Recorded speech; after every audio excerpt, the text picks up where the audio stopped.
The lively streets of Beijing are full of the joys of spring. The shopkeepers are trying to entice the buyers with their vibrant goods. At the castle, a girl questions Zai Menking because he's not accepting her. Zai Menking arrogantly asks her to check herself out, saying she's too hideous. A fat girl so unattractive that she was unpleasant to look at hugs Menking tightly and tells him that she likes him. He humiliates her by saying that she's ugly, short, and smelly. He compares her to a pig and tells her that even casting a glance at her would make him sick. Menking pushes the girl so hard that she bangs into the railings, breaking through them, and falls off the balcony and collapses on the ground. Her body lies on the ground with blood oozing out of it. Hearing the loud noise, people gather around her, wondering who she is and whether she's already dead. Amid the crowd, a pretty boy made his way to her. He tries to speak, but he can't. The boy approaches the girl, who is lifelessly lying there. This girl is his sister. The boy is named Mu Yuheng, and it turns out that he is indeed dumb.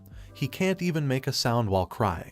The dead girl lying there is Mu Wushuang, the third lady in the mansion of Marquis Ding Guo. The people in the crowd gossip about them, saying that they are meant to be siblings because the sister is ugly and the younger brother is dumb. They also say that this ugly girl deserves to die as she shamelessly bothers the fourth prince, whereas another person agrees to whatever was said. Mu Yuheng holds his sister tightly and stares at those who are demeaning them. A man with ulterior motives compliments Yuheng on his good looks and asks him to come along. The man's devilish side pops out, and he bets that Mu Yuheng will live a happy and luxurious life from now on. The others know that this man is the second child of the Zhu family, and he's got a powerful family to back him up, so he always acts wildly. It is said that over 100 girls and boys have been plundered to his mansion, and they knew that now Yuheng cannot escape from him.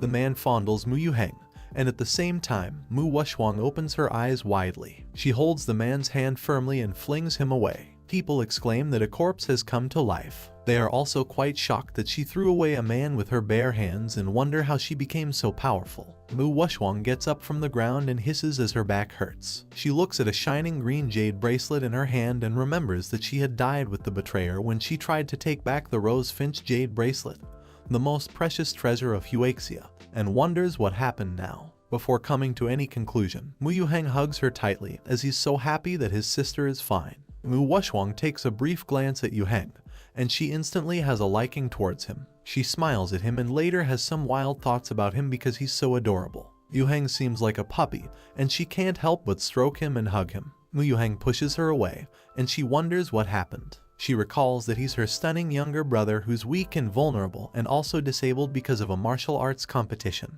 But all in all, he's a soft, gentle, and cute but paidish boy. She learns that she's been transported back in time, and she became the third lady, Mu Wushuang, who is an incompetent loser who is very fat. She always fangirls over handsome boys, knows nothing about martial arts, and is hated by almost everyone. There's nothing new on the whole time travel thing. It was her first time that she had time traveled, but she ended up in the body of a loser. She hits her hand on her head, as even the TV series don't apply a script like this, and wonders if this storyline could be more old-fashioned. She decides to turn the tables as she was the most outstanding agent in the 21st century, and that she had cured many people and killed a lot of enemies. From now on, if there is still someone who thinks that she is as vulnerable as the original owner of this body, it will only take 3 seconds for her to figure out what happened and accept her current situation, and teach that person a proper lesson. Zai Menking walks towards Mu Wushuang, thinking that a jerk is like a cockroach, and wonders how she can still stay alive after falling from above. Mu Wushuang teases him and gives him a death stare. For her, Zai Menking, the fourth prince of the Xiaoyu dynasty, was hypocritical, selfish, and ambitious, whereas the original owner had a secret crush on him.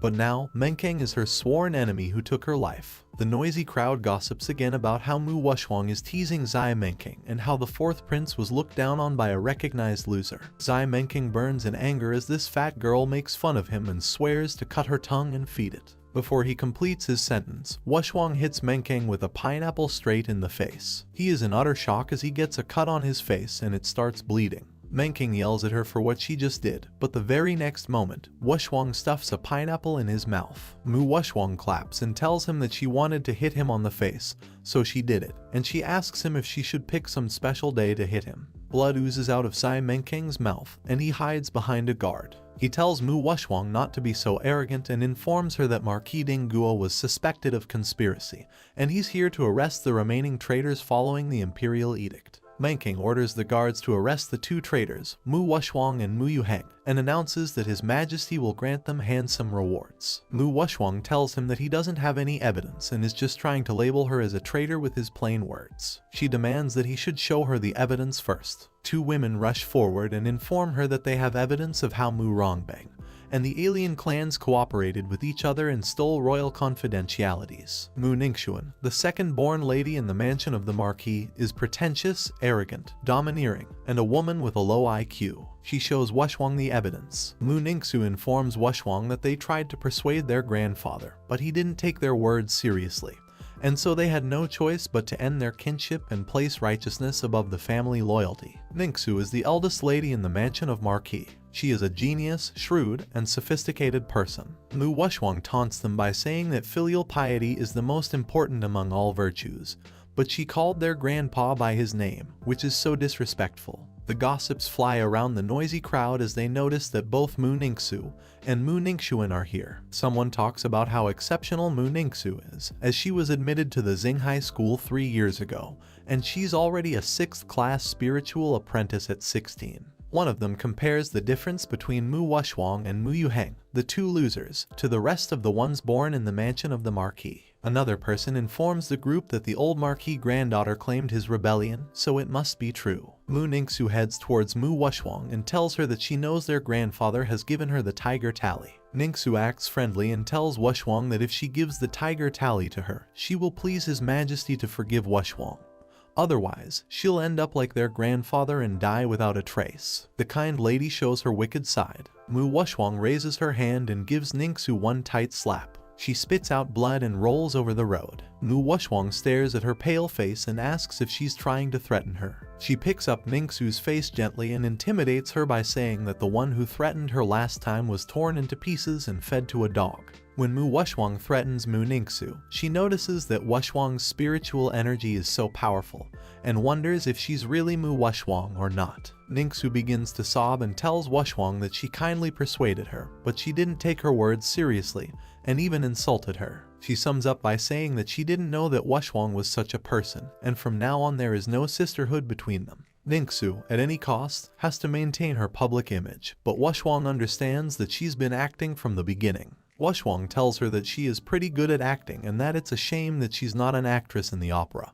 But sometimes it feels great to damage the perfect image of an affected person and hear her cries. She steps over Ningxu and stamps on her badly. Ningxuan gets furious as Wushwang dares to hurt her sister. She extends her whip and claims that she has killed many people with it, and now it's getting thirsty and hungry, so she'll feed it with Mu Wushwang's fat body. She swooshes her whip, and Mu Yuheng protects his sister from it. Wushwang steps forward and grabs the whip, and she tells her brother that she's the elder sister and she should be the one to protect him. She swings Ningxuan's whip instead and ties her up with it. Wushwang exclaims that Ningxuan's whip didn't hurt her much, and her little brother cheers for her. She didn't expect the power that existed in her previous life to travel with her here, but now she'll make the best of this power to beat these arrogant losers. Wushwang brags about her strength, saying that these people can't even warm her up, and she tells them to attack her together. Ningxuan rages in terrible anger and swears to kill Mu Wushwang and feed her body to the dogs. At the same time, an old man enters the scene and tells Ningxuan to step back as he'll help her get rid of those two losers and she shouldn't dirty her weapon. He is Liu, hired by the concubine, and he's accompanied by an old eunuch from the palace and Zai Menkeng's servant. Mu Wushwang laughs at them, as they are just some lackeys who can only flatter their owner. With hands on her hips, Wushwang is ready to attack them, but Yuheng stops her. He gestures to her that she shouldn't attack them, but she tells him not to worry. Surprisingly, she needs her little brother's cheeks and finds him incredibly cute. Liu and his companions get angry that Wushwang dared to ignore them, and they are ready to teach her a lesson. Liu unsheathes his sword, while Wushwang challenges them with a grin, and she tells her kittens to come out and have some fun. Mu Wushwang's kittens stir up a loud roar that freaks out the people surrounding her. After those loud noises, huge animals are seen coming out of the shining, bright turquoise shades. Those kittens are none other than the 5-class demonic beast, the silver-winged tiger. One of them cried out loudly, saying that these tigers should be in the mountains outside the city and not here. The roars of the beasts are deafening, and people begin to scatter here and there. Another person screams that it's the beast tide, and they should run for their lives. The crowd rushes, and both Ningxu and Ningxuan run too. Ningxu yells at the common people, warning them not to touch her and calling them dirty things. Mu Wuxuang steps onto a silver tiger, leaving people wondering that all these demonic beasts are surrendering to her. She herself can't believe that her special power from her previous life has not only traveled with her through time, but that it has also leveled up. Wuxuang pets the tiger bravely, and the beast responds to her touch. The crowd wonders how Mu Wuxuang could do this, as only people beyond the level of the spiritual master can summon the 5-class demonic beasts. The talented Mu Ningxu is just a 6-class spiritual apprentice, but now all the beasts have surrendered to Mu Wuxuang, and only the legendary summoner can do this. They bet she'll be the second talent in the Mu family. Mu Ningxu gets furious, as that bitch Wuxuang learned everything from here. Mu Wuxuang taunts them and asks them about their vigor and why they are so timid now. Ningxuan is almost pleading with Wuxuang. She tells her that she's her elder sister and confirms whether she's serious about killing them. Mu Wuxuang is in no mood to get her hands dirty by killing them, but her kittens seem pretty hungry. Wuxuang tells them that she'll give them a choice. Choose one person out of those 3 to die, and she'll spare the other 2. She gives them a time limit by saying that until she breathes 3 times, they must reach a decision. The timid Zai Menkeng wonders how this fatty has become so powerful, and that she definitely must have other unique skills. He decides that whatever it is, there's no way that he's going to be the one who dies. Wuxuang begins to breathe and counts her breaths. As soon as she's about to finish her counting, Zai Menkeng pushes Mu Ningxuan down and tells her that she can die for them. Mu Ningxu is shocked to see her sister falling down and screams loudly that she should grab her hand. Once Ningxuan successfully grabs Ningxu's hand, she drags her sister down and apologizes to her, telling her that she really doesn't want to die. Ningxuan then steps on her elder sister and pushes her away, causing her to fall down. Mu Wuxuang becomes the game changer and whips Ningxuan so hard that she falls straight to the ground. Mu Ningxuan faints after falling from above, and Ningxu tries to bring her back to consciousness. Wuxuang states that she has seen enough of these despicable acts, so she has punished her according to God's will. Liu and his companions are not yet done fighting with Wuxuang. Liu exclaims that Mu Wuxuang dared to kill people in public, and so he won't let her and her brother off. Wuxuang informs Liu that Ningxuan was just unconscious and that he's really good at slandering. Besides this, Wuxuang is actually unstoppable, and she jumps off the silver tiger. However, she slips and rolls on the ground. Her body is indeed weak, as she just used one move, which cost her a lot of energy. Mu Wuxuang's stocky figure is good for nothing even after being roughly around 100 kilos. Liu now knows that this fat ass is just bluffing and instantly attacks her, exclaiming that she should go to hell,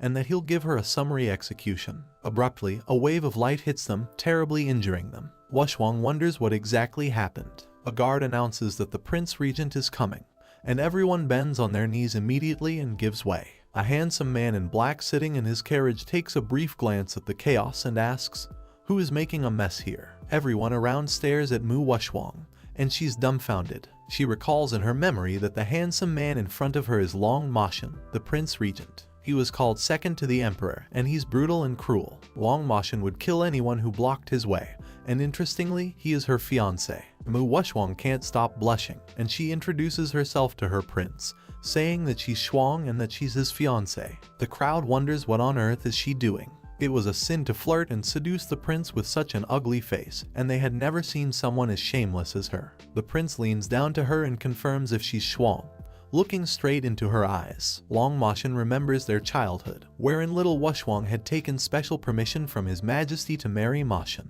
He extends his hand and asks Shuang to come near him. When her prince calls her, she complains that she was bullied and that her legs are so weak that she can't walk any further. Wuxuang asks Moshan to hug her and hold her, and then she'll feel better. She acts like the coyest comic heroine. Moshan looks at her as if he can see right through her mind and finds it interesting. He takes out a pill and orders the guard to give it to his fiancée. Mu Wuxuang happily chews on the pill and thanks her prince. He tells her that there's no need to rush and that she can take her time as they have got plenty of such elixirs. The elixir reacts perfectly with Wuxuang's body and she completely recovers. The people on the street yet can't believe that the regent admitted that Mu Wuxuang is his fiancée, and they check with others to see if they had heard it wrongly. They even feel that the 4-class curing elixir that's worth 10,000 taels of silver is such a waste on her. Long Moshin gets to the point and asks questions about who hurt Wushwang so badly. Zai Menking walks towards Long Moshin, kneels down in front of him, and informs the prince that he is here to arrest the remaining traitors and that he didn't know that the prince would come. He begs for forgiveness for his offense. Moshin asks him whether by the remaining traitors he refers to his dearest wife. Menking certainly denies, but Mu Ningxu explains that it was proven that her grandfather collided with alien clans, and so they were just following the emperor's verbal instructions to arrest the accomplices, and she addresses him as her prince. Ningxu knows that Zai Menking is such a jerk, so she should rely only on herself.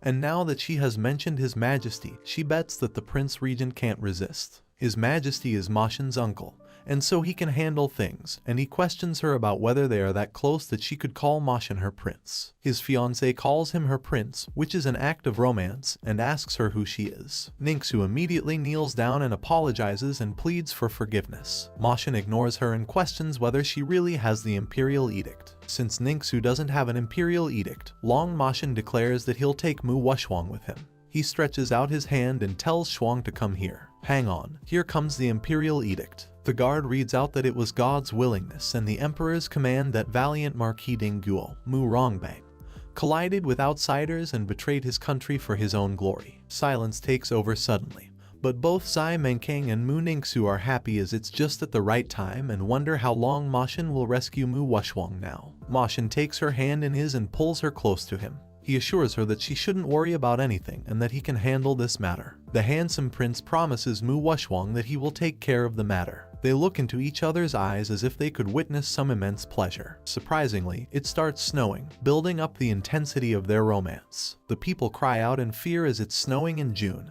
and it's an unusual omen. It snows when the imperial edict is read, and that the old marquis may have some kind of grievance. The guard hears the public saying that His Majesty should investigate this matter thoroughly. Mu Ningxu is furious as this fat bitch is so lucky.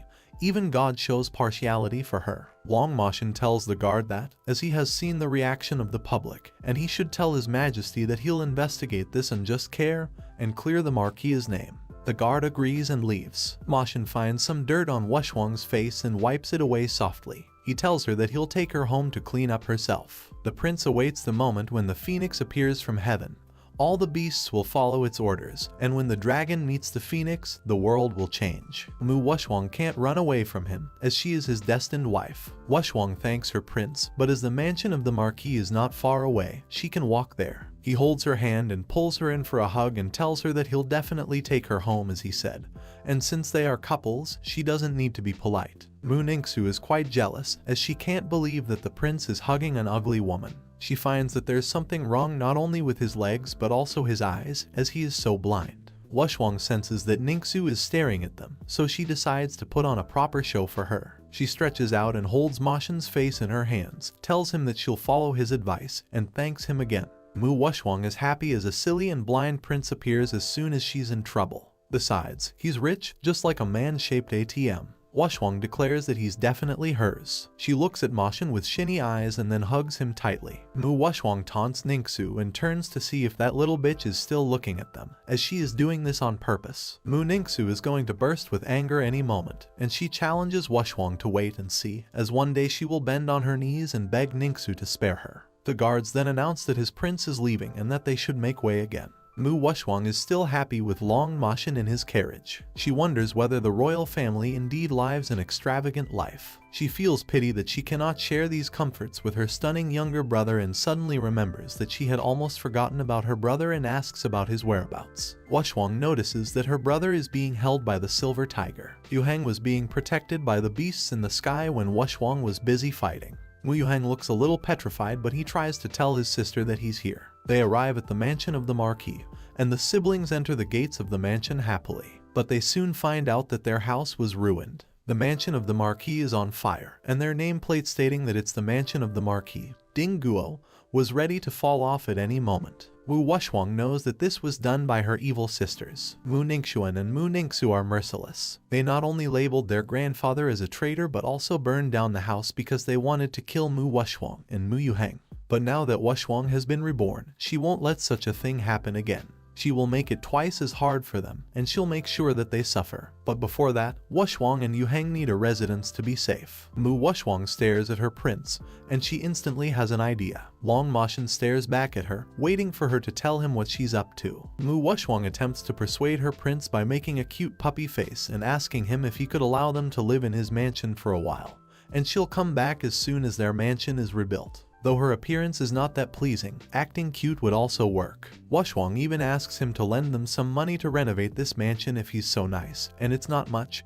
Probably 10,000 taels of silver would be enough, which is about $2 million. Long Moshin agrees to give her whatever she wants. Wushwang can't believe her fate after her prince said yes to her without hesitation. She is currently filled with doubts and wonders why the prince is so kind to her, even though his family is wealthy and powerful enough. Moshin doesn't even need the tiger tally that could regulate 500,000 troops. So is it that he really likes this chubby body, or he has some other purposes? Mu Wushwang is ready to wait and see how long he can endure and how long he can pretend. She leans towards him and pouts to give him a kiss. Wushwang holds Moshin tightly and plants a kiss on his cheek. If he had any other intentions, the prince would push her away immediately. Unexpectedly, Long Moshin feels shy and smiles at her. He asks Wushwang if she is trying to turn him on. She doesn't know what to do and pretends to be asleep. Deep down, she's surprised that the prince is really into her and that his taste for women is quite special. Mu Wushwang yawns loudly and tells her prince that she's so sleepy. She also asks him whether she was sleeping just now and stretches herself. Long Moshin lifts up her face and tells her that she was very naughty while sleeping and questions her if she had a dream of him. Moshin leans closer to Wushwang's face, and it becomes hard for her to control herself when she sees his handsome face. The prince gets closer to her lips. However, Wushwang knows that men are born hunters, and they will never like their prey waiting for them to eat. She blocks his kiss with her finger, as only playing hard to get can stimulate their desires to conquer. Wushwang informs the prince that they have arrived and she needs to get off the sedan. Long Moshin feels that their interactions are getting more and more interesting. As soon as they reach the mansion of the Prince Regent, Liu Jiao waits to welcome the prince. She is the cousin of the Prince Regent, who is a seductress and a great drama queen. She loves to play weak and always fancies herself being pushed down by others. It is also said that she was once in the Gulan Theater, which was a brothel. Lady Liu begins to cough, and her maid gets worried as Lady Liu doesn't listen to their advice. The maid tells her that the imperial physician said that she must take care of her body. Lady Liu tells her that she's fine and that she's willing to wait for Moshin. The actual reason behind Jiao's coughing was that she had seen the prince with a girl, and they seemed pretty close. Lady Liu smiles at Mu Wushwang and asks her who she is. Wushwang greets her and informs her that she'll be living here for several days. Wushwang knows that she's just acting like a pure and innocent girl, but her acting skill is so bad that the personality labels have already sold her out. Jiao tells her that she's happy because she doesn't have company in this mansion. But as soon as Moshin holds Wushwang's hand, Lady Liu doesn't seem to be glad anymore. They both walk away ignoring her, and Wushwang predicts that something will definitely come up during these days. Delicious food is set on the table,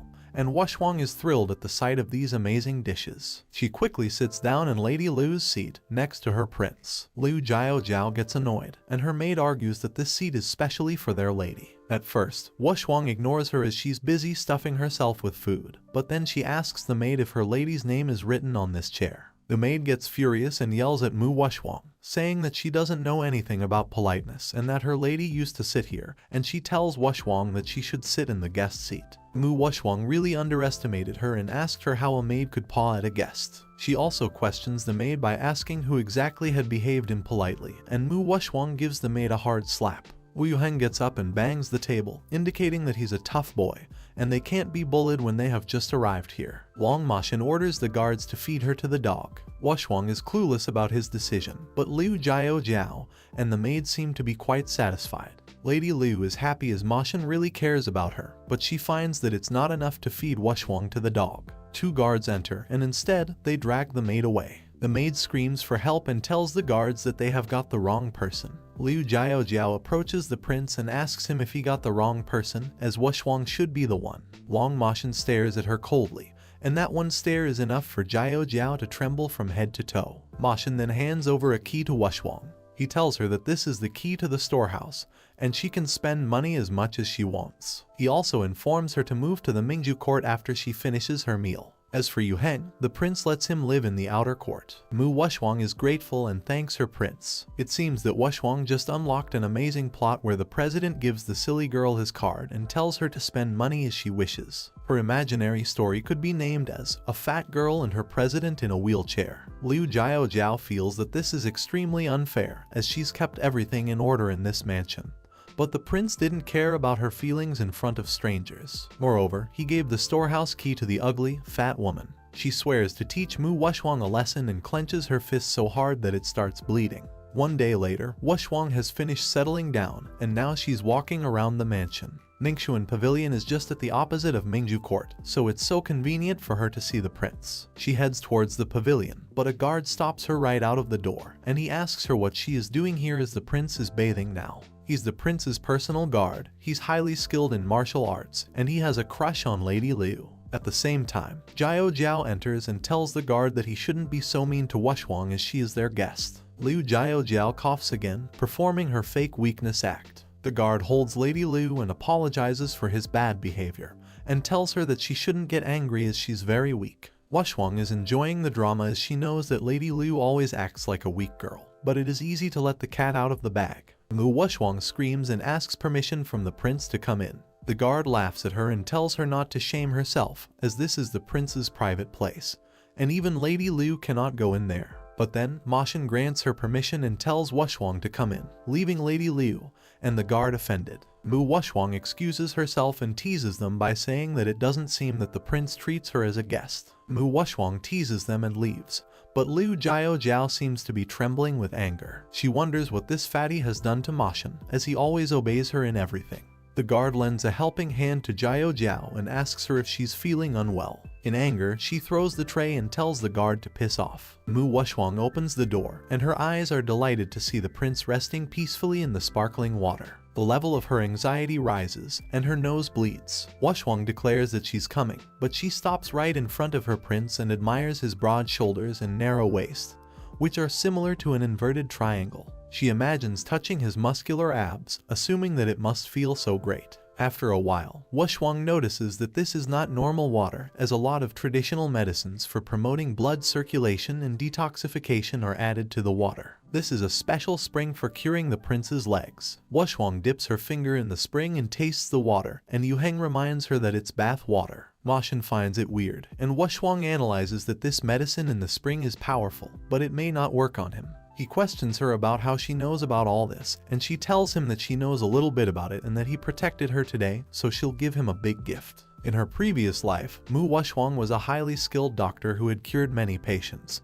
and she believes that his leg muscles can be cured since they do not totally atrophy. Long Ma Xin tells her not to worry too much, as she is his wife and it's his duty to protect her. She feels awkward but asks him whether he's serious about marrying her, as there are plenty more fish in the sea. These lines are like those in the stories about domineering presidents. They still make her feel awkward every time she hears them. Long Ma Xin clearly tells her that though there are many beautiful women, he just wants to cherish Wushwang, and their beauty is not as beautiful as her soul. Back in time, a wizard told Long Ma Xin that the prophecy says that he must meet someone special to overcome the predestined fate. When the phoenix appears from heaven, all the beasts will show up, and when the dragon meets the phoenix, the world will change. And so Ma Xin must find a woman who can shake the heavens and the earth. Only in this way can he relieve the heavenly tribulation that has fallen on him.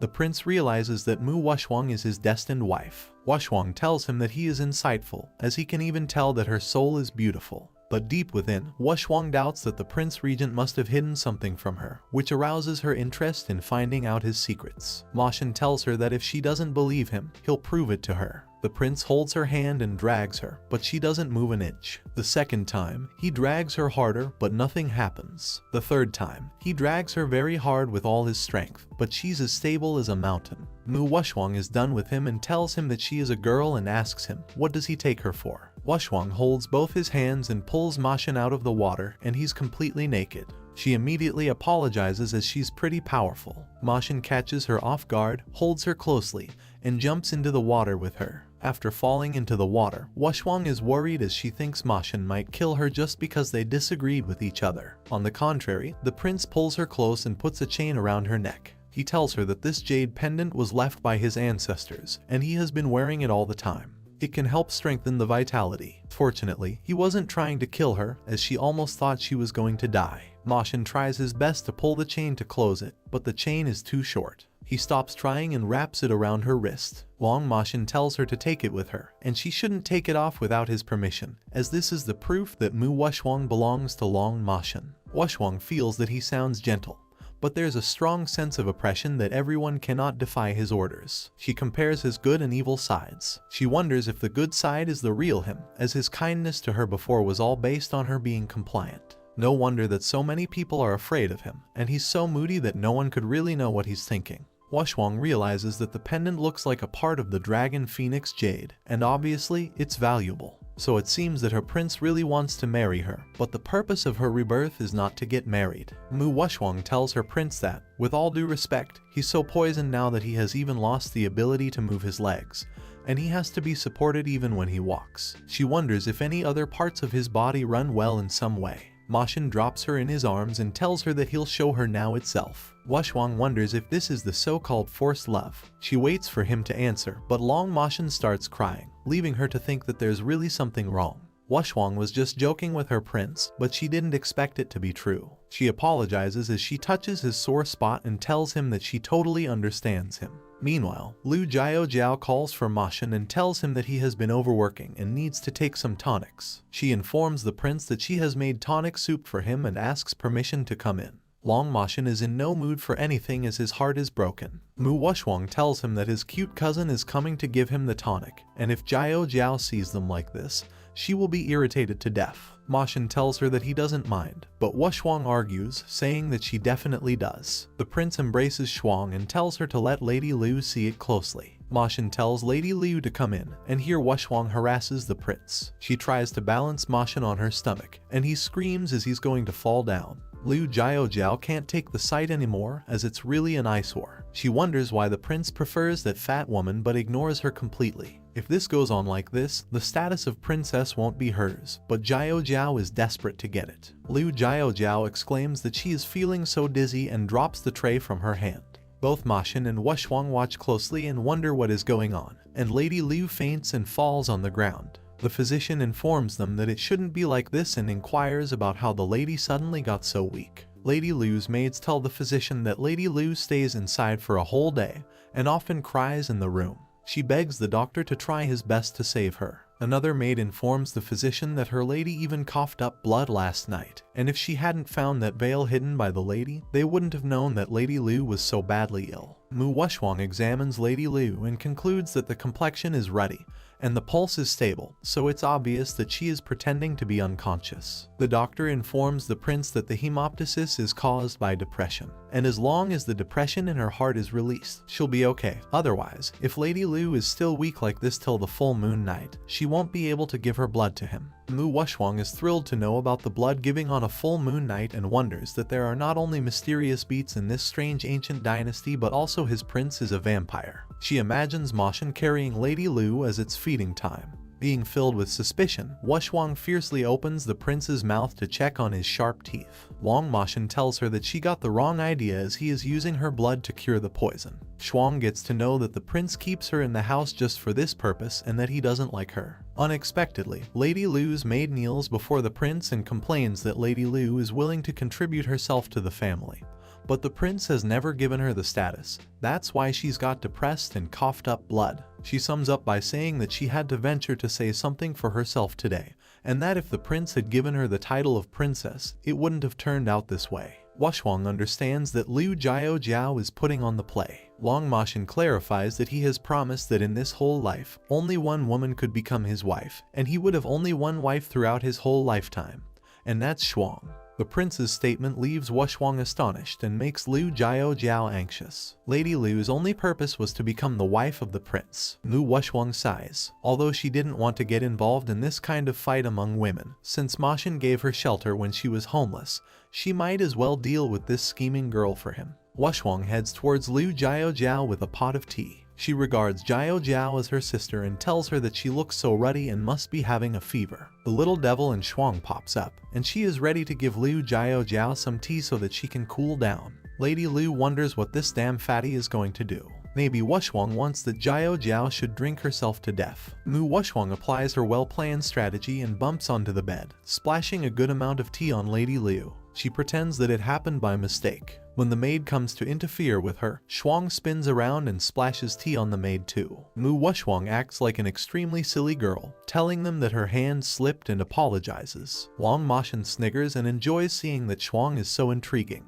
Lady Liu gets up and holds Wushwang by the collar, calling her a fat bitch, and tells Wushwang that her previous clothes are all wet because of her. She adds up by saying that Wushwang had dared to paw at her, or else she would never touch her for fear that her lard will dirty Jiao Jiao's hands. Mu Wushwang smiles at her, inquiring about her poor health and low spirits, as she looks so energetic at the moment. It seems that Wushwang's tea worked well indeed. Lady Liu gets furious and raises her hand to slap Shuang, but Moshan stops her. He tells her that he has been too indulgent to her before, and so now she dares to be this presumptuous to him. Jiao Jiao tries to explain herself, but the prince is in no mood to listen to anything. Long Moshan declares that in the future, if anyone dares to say something bad and make Shuang unhappy, he will punish that person severely. He throws Jiao Jiao aside and leaves along with Wushwang. Lady Liu lies there on the floor, trying to explain herself. At Mingju Court, Wushwang hisses at the scratch that must have been caused by the maid just now, and she sadly concludes that she's always in danger in this world. The wound is bleeding, and Shuang seems to be in pain. She has to now figure out how to survive, but it seems that it's not convenient to do anything with this chubby body. She recalls her terrible fall off the silver tiger and how she had been exhausted after several moves, not to mention fighting with others, let alone attract thousands of men. Her appearance is an eyesore. Wushwang declares that the first step is to lose weight and get her shapely and long legs back. She knows that the BMI technique is so good that going on a diet alone is useless. It's only reliable to lose weight through exercise, and she has to still find someone to fight with. Wushwang suddenly feels something strange happening and looks at her wrist. Golden yellowish light swirls out of the bracelet, and she's abruptly transported to another place. She wonders what the hell is going on, as she was just in the room. At the very next moment, two beasts are seen coming towards her. Both of them greet Wushwang as their master. The one in pink attire is Kue, and the other one in orange is Zhu. Zhu is ready to serve their master and asks permission to massage her shoulders. Wushwang finds it strange, as she remembers being in the room and wonders if she is in a dream now. She holds both of them by their cheeks. To get through the tough time, Kue claps on the Wushwang bracelet. He sophisticatedly tells her that it's not a dream, it's a realm in the rose finch jade bracelet, and they are jade spirits in the realm.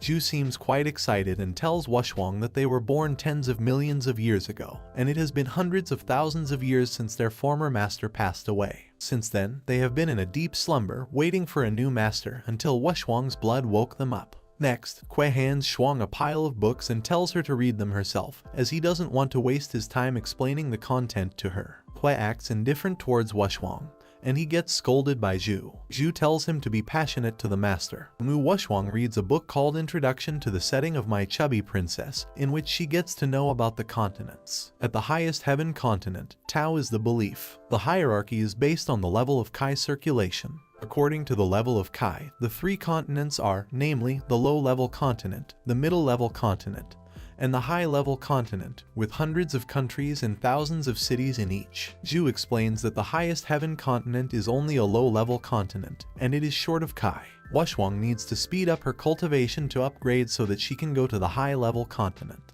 Kue concludes by saying that the cultivation level is just like the levels of a game with bronze, silver, gold, platinum, diamond, and so on. So, Wushwang currently has no standard level, and if she wants to go to the other continents, she would better get to the diamond level first. On hearing about the mention of a game, Wushwang gets excited. Zhu tells her that the realm in the rose finch jade bracelet is the greatest help for her to cultivate and upgrade. Here, she can enjoy a 48-hour day, and the environment here will also change with the improvement of her cultivation. Mu Wushwang soon realizes that the structure of the realm here is so shabby because of her low level. Kue confirms that this is right, and Wushwang gets frozen. Zhu again scolds Kue, saying that after so many years, he is still like this. He needs to be friendly since it's so hard to get awakened, and they have to help their master so that they can have a better life. Zhu tells Wushwang that she shouldn't listen to Kue as she is blessed by God. She has a natural ability to summon all the beasts, and she is a rare immortal spiritual body. So, as long as she starts cultivating, she will definitely achieve great progress. Zhu tries her best to crack open the frozen Mu Wushwang with a chisel. Wushwang finds it funny and questions Zhu about how a fat body like this can be an immortal spiritual body. The last time she ran out of power after just using 10% of her strength. To clarify her doubt, Zhu snaps her fingers and a projector set appears. She tells Wushwang that she'll show her a video for her to understand. The video is about Mu Wushwang's childhood, and Wushwang wonders how they could find a thing like this. Zhu shows Mu Wushwang a video in which a lady feeds little Shuang some medicinal soup because she is in poor health. Zhu explains that Wushwang's parents went missing when she was still a kid, after which she lived with her uncle. To ensure that their children could get more property shares, her uncle's family asked her to drink the medicine every day so that her meridians are blocked and she can't cultivate, and Shuang ended up being fat. Wushwang wonders how cruel they could be. Zhu continues by saying that after she got fat, her ability to perform got affected, and that's why she almost suffered from losses before. Zhu elucidates that the blockage can be solved with the meridian dilation elixir, which could also help in losing weight. Wushwang is a little late to realize that it is a world of cultivation, and it's so easy to become slim and beautiful with some elixirs. In her previous life, she was a pharmacist, so alchemy would be so easy for her. It's actually a permanent career for girls to lose weight and get beautiful. Mu Wushwang is determined to refine the meridian dilation elixir right now, along with Zhu and Kue. She must take advantage of the fact that she has been reborn to enjoy her life in this world. 2 hours later, after trying several times, the alchemy stove broke again.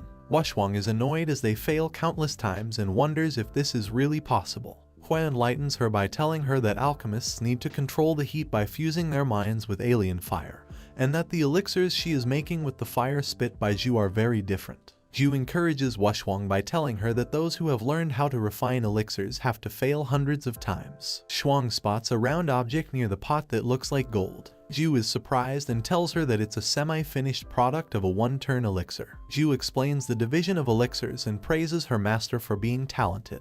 Wushwang wonders whether the process would really be that easy and whether she would get slim after taking elixirs. She puts the semi-finished elixir in her mouth and puffs up to double her size. Mu Wushwang hates the scripts as they always plot against her. After taking another elixir and resting, Wushwang turns back to normal. She is now well aware that she has to be self-dependent. Sanglin, a maid, bursts into her room and informs her that young Master Mu coughed up blood. Wushwang immediately rushes towards the outer court and soon finds out that Yuheng is actually living in a meadow, and that the bad maids deliberately did this to him. Mu Yuheng lies on the bed in a terrible condition. Sanglin informs Wushwang that everyone in charge here is Lady Liu's servant, and they deliberately mistreat the young Master Mu. It's freezing cold in the room, as well as the bath water was cold, and when Sanglin tried to get some medicine for him, she was interfered by the other servants. Mu Wushwang realizes that Liu Jiao is clearly venting her rage on her brother because she is unable to attack her directly. Since Lady Liu is so attached to them, Wushwang decides to punish someone to set up an example. 2 servants are seen criticizing Mu Wushwang, saying that she doesn't look good, and then she dares to flirt with the prince. They even say that Wushwang and her brother are infelicities, and they wish for them to die. Mu Wushwang can't take it anymore and attacks them with a weapon, leaving them trembling in fear. Wushwang questions them about whether their mother hasn't taught them not to say something bad about someone behind their backs. She orders the guards to flog them 50 times. As soon as the guards take a hold of them, they begin to argue with Wushwang, saying that nobody other than the prince can punish others here, and they even question her about being superior to the prince. The servants call Mu Wushwang a bitch and try to humiliate her. Wushwang gives them a death stare and reminds the servants that she is the princess, and she can do whatever she wants. Long Moshin seems to be enjoying the view from a distance. The servants kneel in front of the prince and tell him that Mu Wushwang ignores his authority, and that she is a curse to him. They add up, saying that Lady Liu has always been faithful to him and that she's the one for him. Wushwang feels like she just went into the wrong scene. The prince orders the guards to flog the servants and exile them outside. He also tells the guards to change all the servants in the outer court. The servants beg for mercy, but they are completely ignored. Moshin takes Shuang's hand in his hand and kisses her hand, telling her that she doesn't need to punish the servants herself, she should just leave it to him. Wushwang finds that this is a good opportunity, and tells the prince that her poor brother has been so weak these days. Moshin tells her that it's just a piece of cake, and he asks someone to send some valuable medicines right away. which Wushwang readily approves. As soon as the medicines are delivered, Mu Wushwang feeds it to her brother. Yuheng expresses his concern over the fact that the people in the mansion are bad to her and warns her that she shouldn't get too intimate with the prince. Wushwang assures him that she'll be fine and that it's imperative for him to have good health. Mu Yuheng is sorry that he is unable to protect his sister, but Wushwang assures him that she will definitely cure him. Some people had plotted against Yuheng during the martial arts competition when he was young. He must have suffered a lot after experiencing such a tragedy. Wushwang remembers that there are all kinds of alchemy books in the realm, and there must be ways to help him recover. Mu Wushwang exclaims that no matter what, she will make her brother strong again. Mu Yuheng is just like a bright little flower in the garden, and Wushwang can't just leave him to suffer from devastation at the height of his youth. Rest assured, Wushwang will help him return to a normal body. In order to make the perfect elixir as soon as possible, Mu Wushwang starts to lose weight at this moment. For her, a fitness expert, it's easy to get slim if she wants to. The woman who dares to challenge Pamela's exercise and ballet beauty would never give up. Just then, the prince knocks on her door and tells her that he is here to apologize to her for what happened today. Shuang opens the door, and her heart thumps hard as she looks at her prince. Mu Wushwang jumps on the food and asks Mashin how he knows that she's hungry. It seems that the food is more appealing than the prince. Wushwang fails miserably to resist the temptation of food. She experiences a happy, sad moment and tells her prince that he is so nice, as he gave her this greasy food at night and all her efforts for weight loss are all wasted. Long Mashin looks at Wushwang in the eye and tells her that she is not fat at all and she doesn't need to lose weight. He struggles to hug her with one hand but still tells her that Shuang is slim enough in his eyes. Wushwang continues to chew on her food and burps loudly. She finishes all the food and pats her stomach, exclaiming that she eats more than a pig.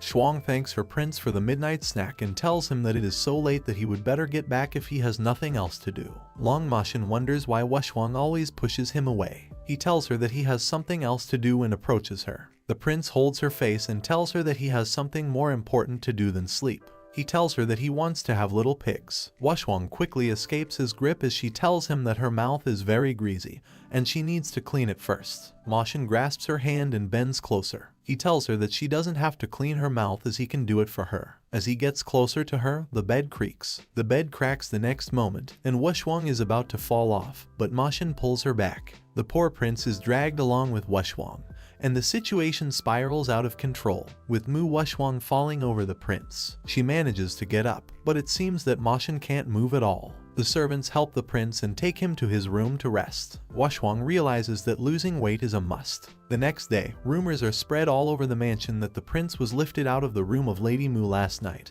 and that the prince has some trouble in some parts of his body. Wushwang feels that the rumors spread so fast, and now everyone knows that his prince is the weakest leading male all over the internet. Mu Wushwang is determined to figure out how to cure the prince's leg ailment and to compensate for him. She also needs to make the elixirs to cure her handsome brother. Wushwang gets furious because the elixirs that she made are all semi-finished products and wonders if there is anything wrong with the stove. Hui appears and suggests that she should find the reasons within herself. Zhu tells him to keep quiet, but Hui continues by saying that many alchemists fuse the alien fire that they have before alchemy, and as Wushwang doesn't have the alien fire now, so she can't control the heat at will. Wushwang listens to him carefully and asks him where she will be able to find alien fire. Zhu suggests that both of them can go to the auction and find it, as there may be suitable fire there. Wushwang thinks about the term auction, where people sell their things to the highest bidder, and tries to connect the situations. Wushwang along with Yuheng arrive at Kaizio Hall and get off the carriage. A man seems to be annoyed as soon as he sees Mu Wushwang, and even Wushwang isn't happy to see him. The guy is the young Duke Gonkin. He is randy, arrogant, and an old enemy of Yuheng. He wonders how Wushwang has arrived in such a luxurious place, and he assumes that she has money now after getting close to the prince. Mu Wushwang greets the young Duke Gonkin and tells him that she hasn't seen him for so long, and he has become so old that she almost doesn't recognize him. She warns him that he shouldn't indulge in carnal conduct, otherwise, the deficiency of the kidneys will make him old. Gonkin burns in anger, but Wushwang is not in the mood to stop. She advises him not to indulge in bad things or he'll have to rely on drugs for fun, even when he's young. And if something happens to any precious part of his body, he'll end up being cheated. A beautiful young man sitting at the restaurant finds Mu Wushwang quite interesting. He asks Zayuan who she is. Zayuan wonders which girl he is asking about. Zayuan pulls him and tells him that she is the third lady from the mansion of the Marquis, Mu Wushwang. He adds up by saying that she is so ordinary and skittish, and she was obsessed with the fourth prince before. Zayuan also informs him that she now lives in the prince regent's house. Song Yeong pokes Zayuan with his hand fan and tells him that there is spiritual energy in her body, and that she's actually not that ordinary. Zayuan can't believe that Yeong is defending Wushuang and tells Yeong that he seems to be more tolerant and less picky. Song Yeong exclaims that beautiful appearances are always the same, to which Zayuan adds up, saying that an interesting fat belly is so rare. Yeong tells him that he should just talk, but he shouldn't stick on him. Zayuan is kind of surprised and asks Yeong if he's already in love with Mu Wushuang. Mu Wushuang asks the young Duke Gonkin whether he needs a tonic. She also offers him some efficient elixirs and recommends them to him. Gonkin tells her that he is still as strong as he used to be and informs her that his concubine Lion is pregnant with his baby. Wushuang continues to slander him by saying that he should look at himself as his forehead is black and his eyes are bloated. He gets so annoyed with her that he calls Wushuang a fat bitch and tells her that she is just jealous because she is unwanted. Mu Wushuang pats the young Duke Gonkin on his shoulders and congratulates him on becoming a father. The people gathered around them discussed about the baby and its real father. Wushuang suggests renaming him Duke Cheated and tells him that he is quite tough. Gonkin unsheathes his sword and declares that he'll cut Wushuang's tongue and see if she can talk after that. Song Yeong senses danger and jumps from the restaurant's gallery to save her. He attacks Wushuang, but instead she grasps his hand and bangs him on the ground. Here, Song Yeong, who jumped from above, is unable to control himself and he can't stop himself. Mu Wushuang notices him and catches him immediately. She asks him if he's okay. Yeong seems to be fine, but his heart beats faster and he blushes. Zayuan wonders what the hell he is blushing for, as the situation is really embarrassing. The young Duke Gonkin questions Wushuang after she dared to throw him, and he holds Mu Wushuang and her disabled brother Yuheng to account. Wushuang throws Yeong down and declares that today is the best time, as the last time he had played tricks on her brother to win the competition. She challenges him to compete with Mu Yuheng again in half a month in a duel between young Duke Gonkin and Mu Yuheng wherein the two can fight to death. She tells her brother that he shouldn't be afraid and should definitely take revenge. There is an instant spark of energy in Yuheng, and he now seems to be ready for the challenge. Several months ago, when a martial arts competition took place between the young Duke Gonkin and Mu Yuheng, and Yuheng told him that if he won today, the Duke couldn't plunder girls at his will anymore. The young Duke Gonkin promises Yuheng that he'll beat him very badly. When it's almost time, Mu Yuheng suddenly starts losing his strength. He falls to his knees and realizes that Gonkin has played tricks on him. From a distance, he notices his auntie accepting a reward, and she tells the servant to give her gratitude to the young Duke. Yuheng remembers that before he left, his aunt had given him soup to drink and wonders how she can betray her nephew. A person from the crowd comments that the second young master of the Mu family is kneeling down on the floor like a dog. The young Duke Gonkin questions Yuheng about why he is not being arrogant now, and he whispers in Yuheng's ears, telling him to be rest assured as he won't kill him today. Gonkin stamps on his hand, and Yuheng is so injured internally that he spits out blood. He tells Mu Yuheng that it suffers more to live as a jerk than dying for a talented boy like him. Yuheng is extremely angry, but he is unable to express it.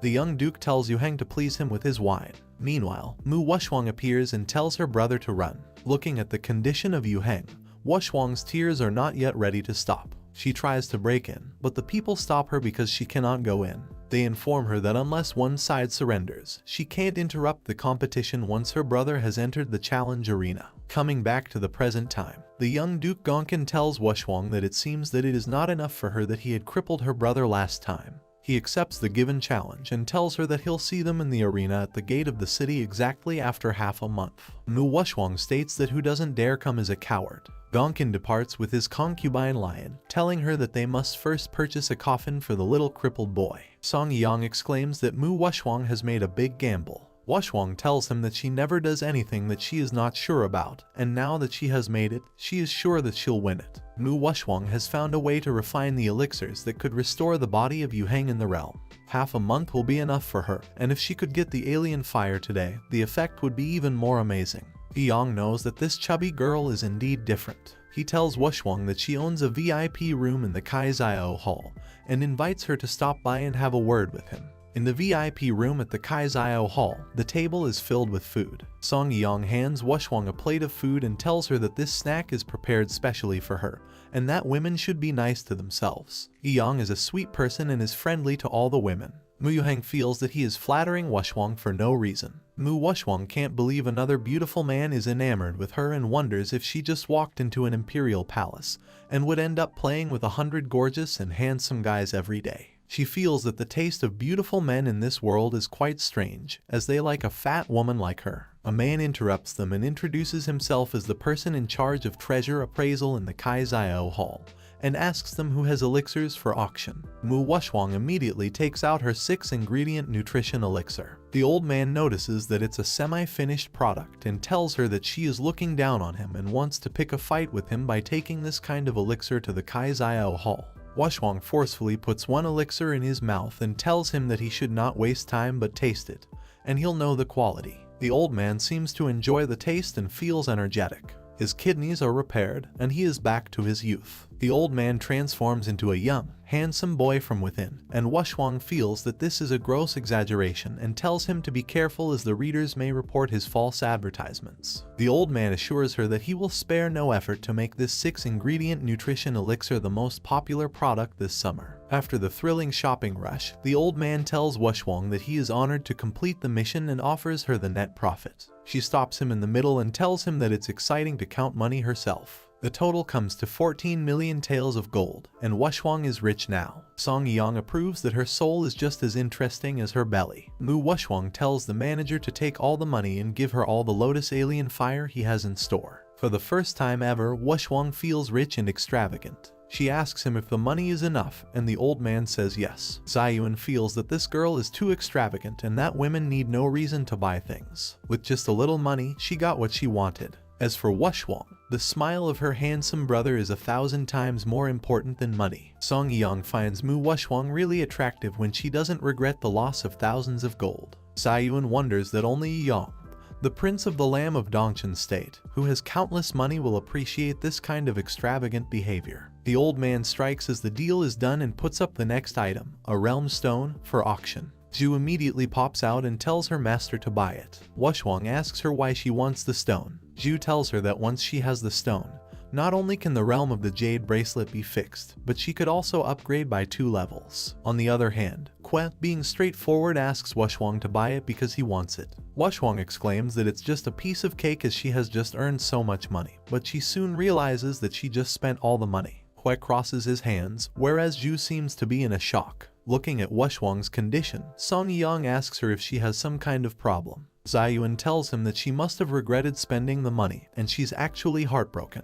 Yang acknowledges the situation and tells her that he got it, leaving Zayuan in a state of confusion. Song Yang tells the waiter to inform the manager that he has bought all the realm stones and asks him to state a price. Zayuan wonders why rich people can always do things at will. Once the deal is done, Yang gifts the realm stone to Wushwang. She really appreciates his kindness, but the stone seems to be too valuable. Wushwang wonders how Song Yang could do things at will just like the prince. Yang tells her that if she feels awkward to take it, she can also give him a return gift, and he asks for the jade pendant that she has on her wrist. Wushwang hides the jade pendant behind her, as it is from Long Moshin. Her thoughts run wild, thinking that the person Song Yang likes may be Long Moshin and not her. She smiles awkwardly, knowing that the prince is a great backer and that she got it with lots of effort. Mu Wushwang hands Song Yang a huge hammer and tells him to take it. She tells him that it's late and she has to go home, and she runs away with her little brother as she can't allow Yang to have connections with her backer. Song Yang wonders what a hammer as the gift of love means. Zayuan knows that Song Yang was the guy who once even ran away from the imperial concubine selection scene,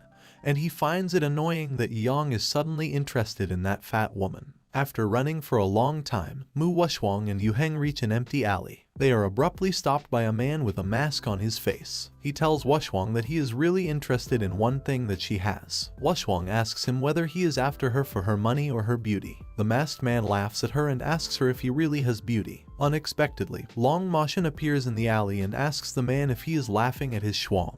The man shows a bit of disagreement with Moshin calling Wushwang his lady, and she argues with him. The man tells her that the Prince Regent likes men. It turned out to be a rumor as he likes chubby women.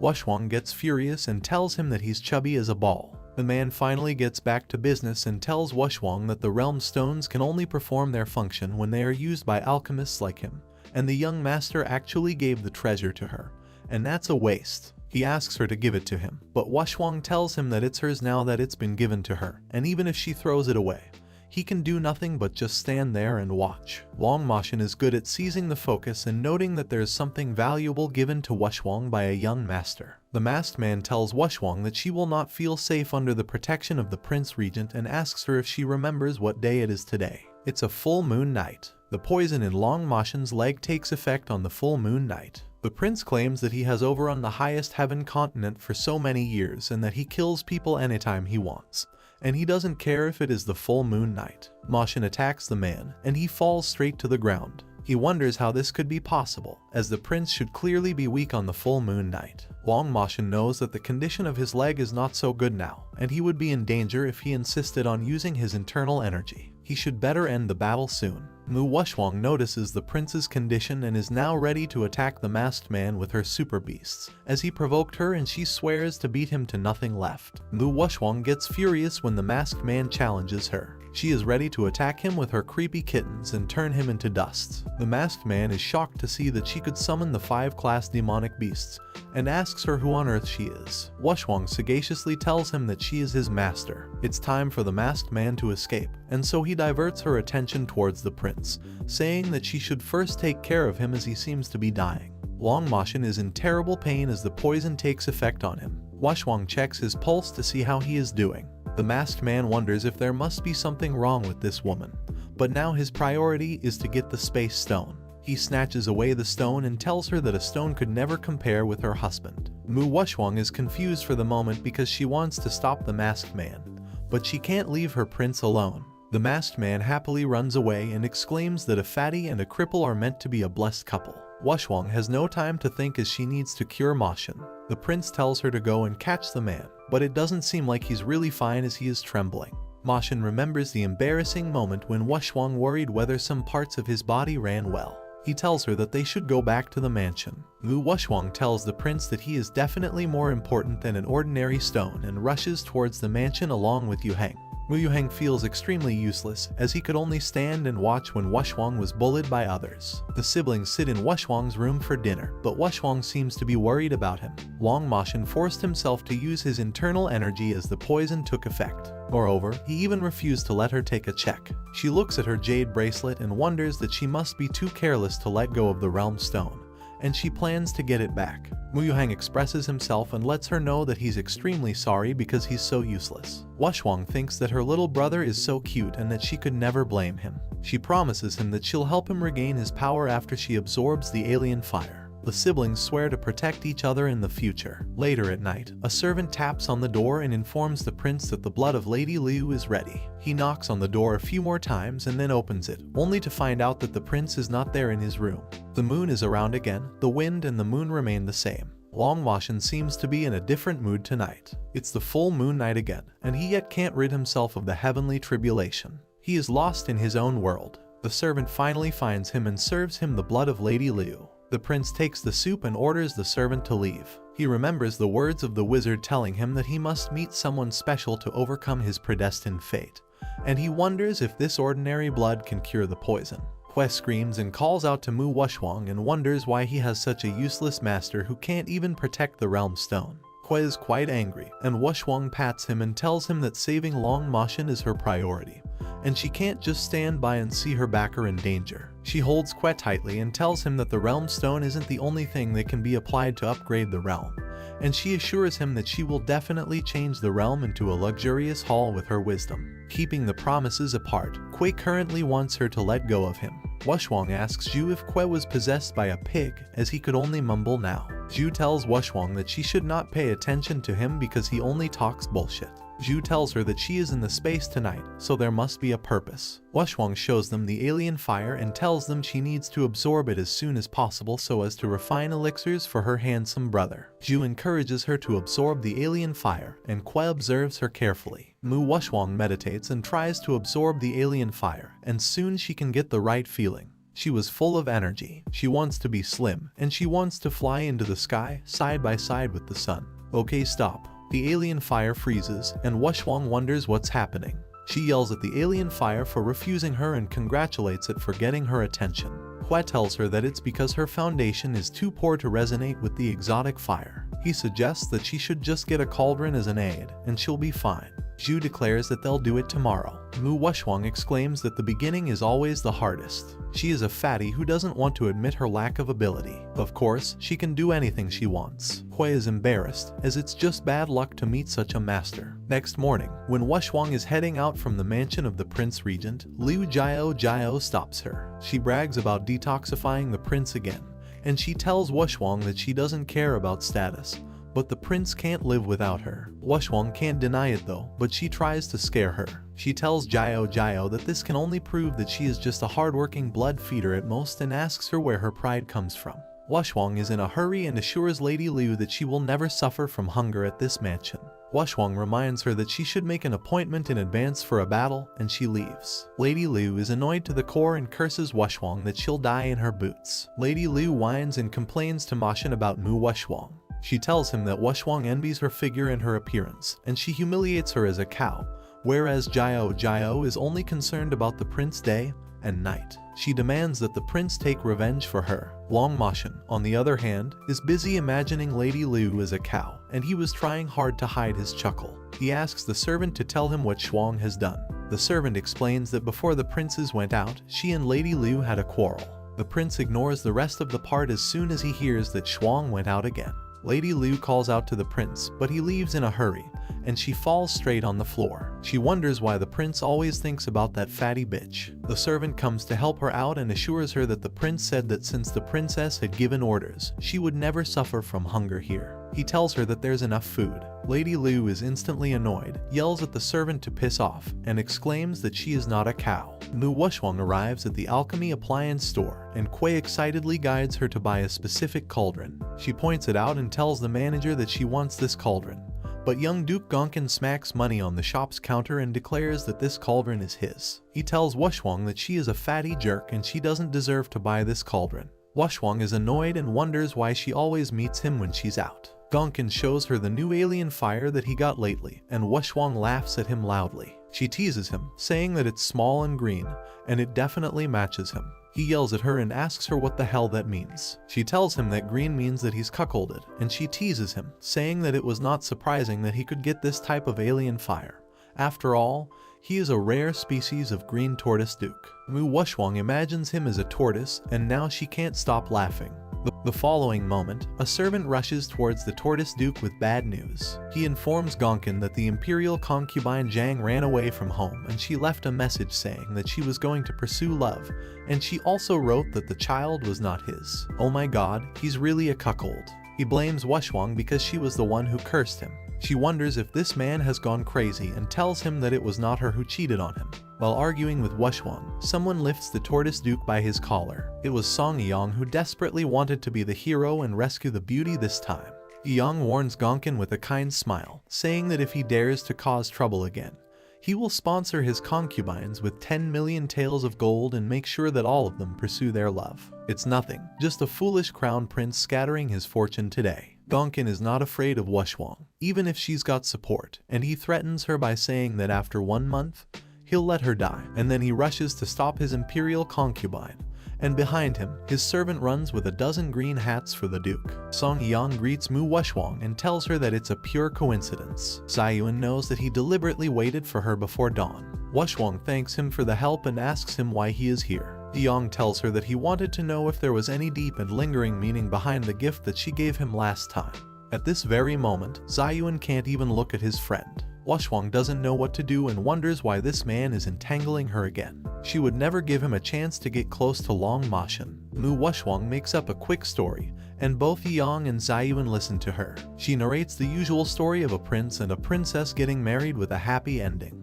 But for the twist, she adds that the prince was caught eating ice cream with another girl named Yu, and the only thing the princess was left with was a hammer. The princess finally awakened, and Wushwang even added a battle song, which goes like, "For all the pain of love." Mu Wushwang tells them that the moral of the story is, men are all bad and that love can give them nothing but a hammer. She proudly walks away as she makes the enemy give up on the backer. Song Yang actually believes her fake story, and now he wants to find a way to cure her and also help her get revenge. Zayuan wonders if his friend is a little bit insane. While searching for another cauldron, Wushwang smells some good fragrance coming from the Desang restaurant, and she decides to eat something. Her weight was already over 200 pounds, but anyway she wouldn't gain much weight with such a meal. And the script assures that she would lose weight soon, so why not? At the restaurant, a stupid waiter asks the boss if they have any dish on the menu called copy, and the boss gets angry as copy means every dish on the menu, and he slaps the waiter. The waiter ends up falling on Washwang's table with a loud bang, and this scares the shit out of her. The owner apologizes and makes her the greatest VIP guest in his restaurant. She orders him to quickly serve her the dishes, and he shouldn't make his VIP customer hungry. Once the dishes are served, the other guests discuss about Mu Washwang and the food. Moreover, Washwang began to tease them and eat. Meanwhile, Long Mashin enters and asks Washwang if she would like to share her food with him. Of course she would. After all, it was all his money anyway. She asks the prince whether he is feeling better, but Mashin doesn't reply and instead tells her to eat her food quietly. She offers him a pair of chopsticks and asks him to eat. Here, Zayuan complains that he was forced by Yang to wait for that fatty, and now he is hungry. But Song Yang seems to ignore him. He's busy looking at his funny belly when he spots the prince sitting next to her. He wonders why Long Mashin is sitting next to his funny belly and if he's the one who hurt her. Long Mashin at once recognizes Song Yang, the crown prince of Dongchen state. Both Song Yang and Long Mashin recognize each other simultaneously, and Mashin quickly changes his behavior. He gets intimate with Washwang and wants to feed her a piece of braised pork. Washwang seems to back off as she can eat it herself. She then realizes that there must be something unusual going on. She looks around and spots Yang and Zayuan blushing, and she wonders why they are here. Mu Washwang finally figures out that it's not just unrequited love, they had been in a relationship before. The prince was trying to make Yang jealous by treating her well. She adds her tricks and behaves like a cute and obedient lover, but then she needed some reward after putting up this act. Washwang tells the prince that she needs a suitable cauldron to absorb the lotus alien fire. Song Yang bangs his hand on the table with anger and wonders that, besides betrayal, he even forces her to be a slave. Long Mashin leaves with Washwang, as no one is allowed to see his fiancée without his permission. Earlier, he had declared that they should go back to the mansion, and Washwang packed all the dishes to take home. Yang is now determined to find a way to save Mu Washwang from suffering, and Zayuan wonders if he is really alright. Long Mashin is in the kitchen and orders the servants to prepare a pot. Once the pot is ready, he asks two of them to stay back. He then orders two servants to put Mu Washwang in the pot. They wonder if the prince is going to eat the princess, and it looks like they were cooking some soup. Fresh food often only needs to be simply cooked. Suddenly, Kui appears and calls Washwang stupid. Zhu tells her that she should not be afraid, as this pot is the best for absorbing alien fire. Washwang can't believe that the prince responded to her request so quickly. She then asks the servant to go and call her beauty brother, as she is going to show him how to stew herself. Long Mashin admires his princess happily, and then another servant informs him that they have got news about the realm stone he is looking for. Long Mashin is at his study when the servants come and inform him that the princess has been cooking in the pot for 3 days. The prince asks whether she has admitted her mistake or not. One of the servants cries out, saying that the princess has passed away.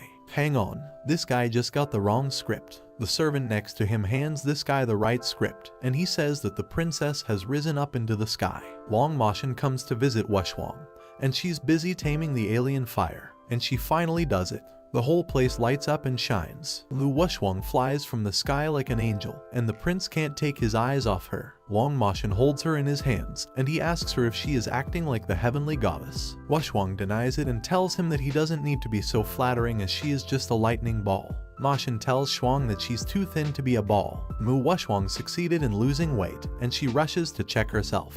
The prince finds her even more lovely now that she's thin. With alien fire in her body, she is as light as a swallow. It seems that she can cure the root cause of her stunning brother right away.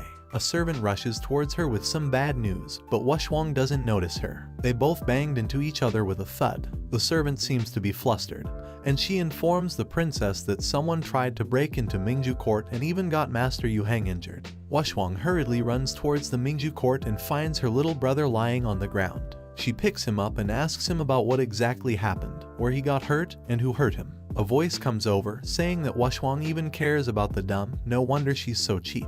It's Princess Tianxiang. She's arrogant, self-centered, and the younger sister of Zai Menkang.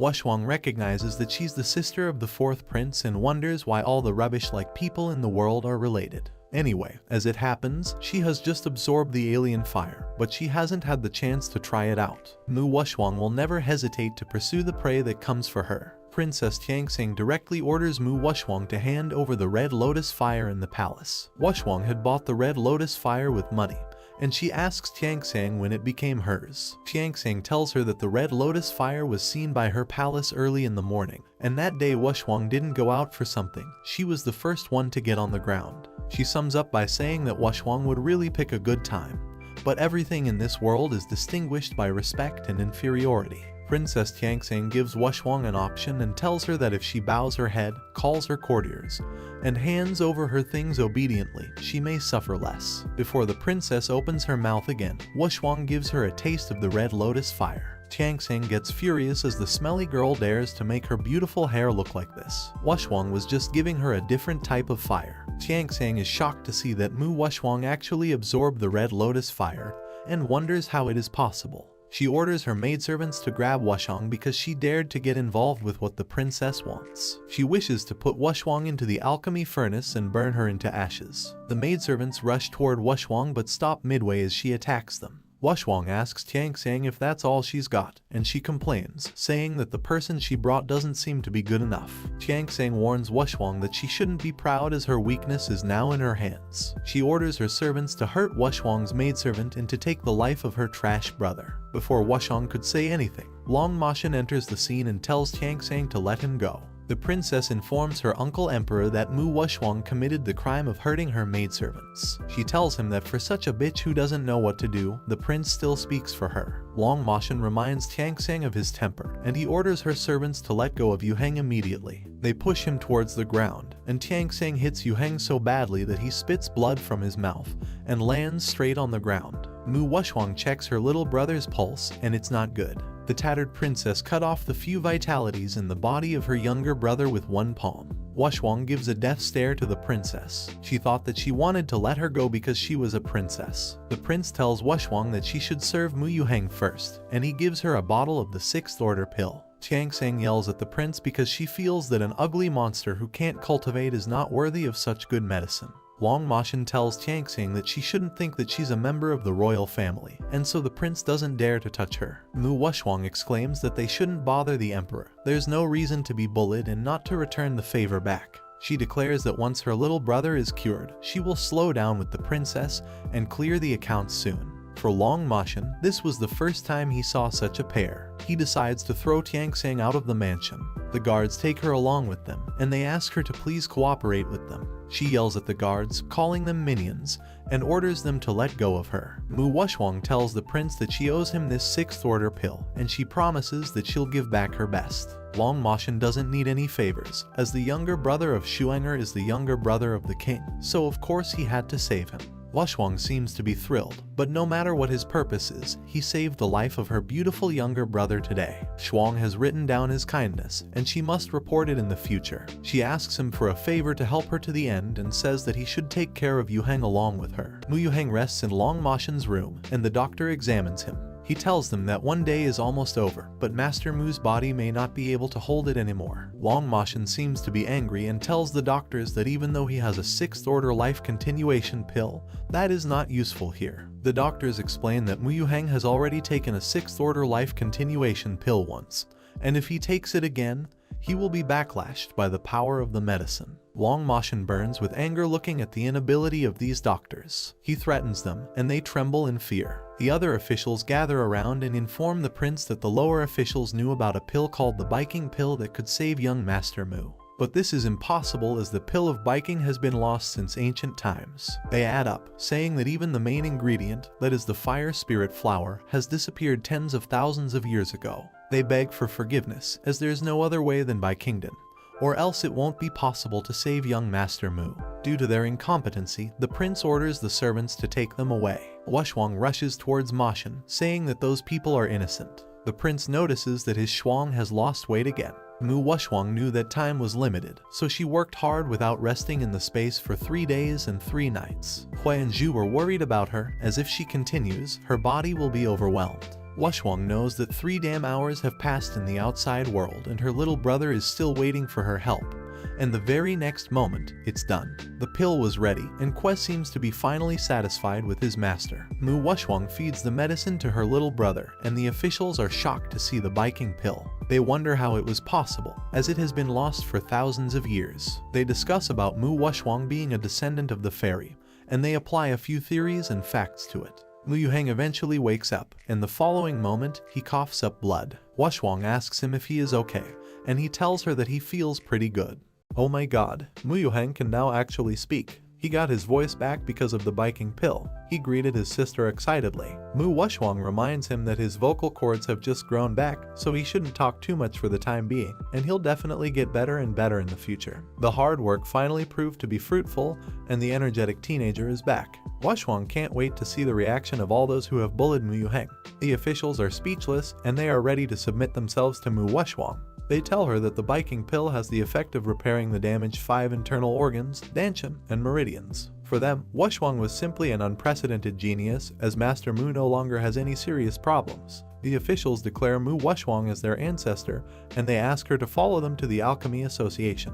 Long Moshin stares at them and tells them that if they don't roll, they won't be allowed to leave. The officials rush out of the room, and they are happy that the prince spared their lives. Mu Wushwang is busy hugging her little cute brother. Just then Moshin commands that the king is tired, so she should accompany him to dinner and she should let her brother rest. They arrive at a beautiful place, and Wushwang questions Moshin, asking him why they came to eat in such a romantic place today. Uncle Huang tells her that the scenery and his mood are both good. But before, he had a long face, and she knew that he was in a bad mood. A servant comes with a gift, and Long Moshin tells Shuang that he has prepared a present for her, but his Shuinger has already dozed off. He lets her sleep peacefully in his lap. In the courtyard, the maidservants discuss about the cousin and how the prince uses Lady Liu as a mere bottle of medicine. They also adore the way the prince is affectionate and gentle towards their mistress. They didn't know that Liu Jiao was right behind them, so they bowed and greeted her. At the same time, the prince is seen carrying Mu Wushwang, who's in deep sleep. Lady Liu hates the scene instantly and wonders why the prince is holding that stupid pig in his hands. The maidservants know that they were heading towards the bath, so one of them informs Jiao that they should leave as the prince won't even bother looking at her. Lady Liu turns around and slaps that maid hard and yells at her as she dares to make fun of her master. She then swears to ruin Mu Wushwang sooner or later. Here, Long Moshin helps Shuinger soak up in the bath water, but as soon as she wakes up, she misunderstands him. She kicks him straight in the chest, as he actually dared to take advantage of her. The prince just wanted to help her soak in the medicine pool. She asks him if he is really addicted to her plump figure or if he has any other purpose. Moshin tells her that she is very beautiful and that she can't be called fat. Mu Wushwang shows off her chubby figure and poses weirdly to show him that she's fat, but he denies it, saying that she's not fat. Moshin helps her look at her reflection in the water and tells her that she should see for herself, and Wushwang is extremely surprised. Mu Wushwang was losing weight again, and she couldn't believe that she was seeing her reflection in the pool of water. Her perfect, crystal clear skin and her prosperous beauty were finally coming back. Although she was looking more like a child, she was very close to returning to her previous beautiful figure. The prince tells Sanglan to wait for her master and take care of her so that she doesn't catch a cold. Sanglan reminds her mistress that the water is very cold. But Wushwang is engrossed in admiring her beauty. She asks Sanglan about the prince and learns that he left because he was worried that his presence would affect her bathing. Wushwang wonders if he was absconding in fear of committing a sin. She then questions Sanglan about whether she looks better now. Sanglan tells her mistress that she is looking very pretty, and if she were a man, she would have been attracted to Wushwang. Long Moshin has a discussion along with his servant in his study. They discuss about how he had finally gotten the space stone but, unfortunately, couldn't give it to Shuang. The prince is quite positive, as there would be a chance in the future. He orders the servant to go and call the best garment maker in the town and tell them to prepare some fitting clothes for the mistress overnight.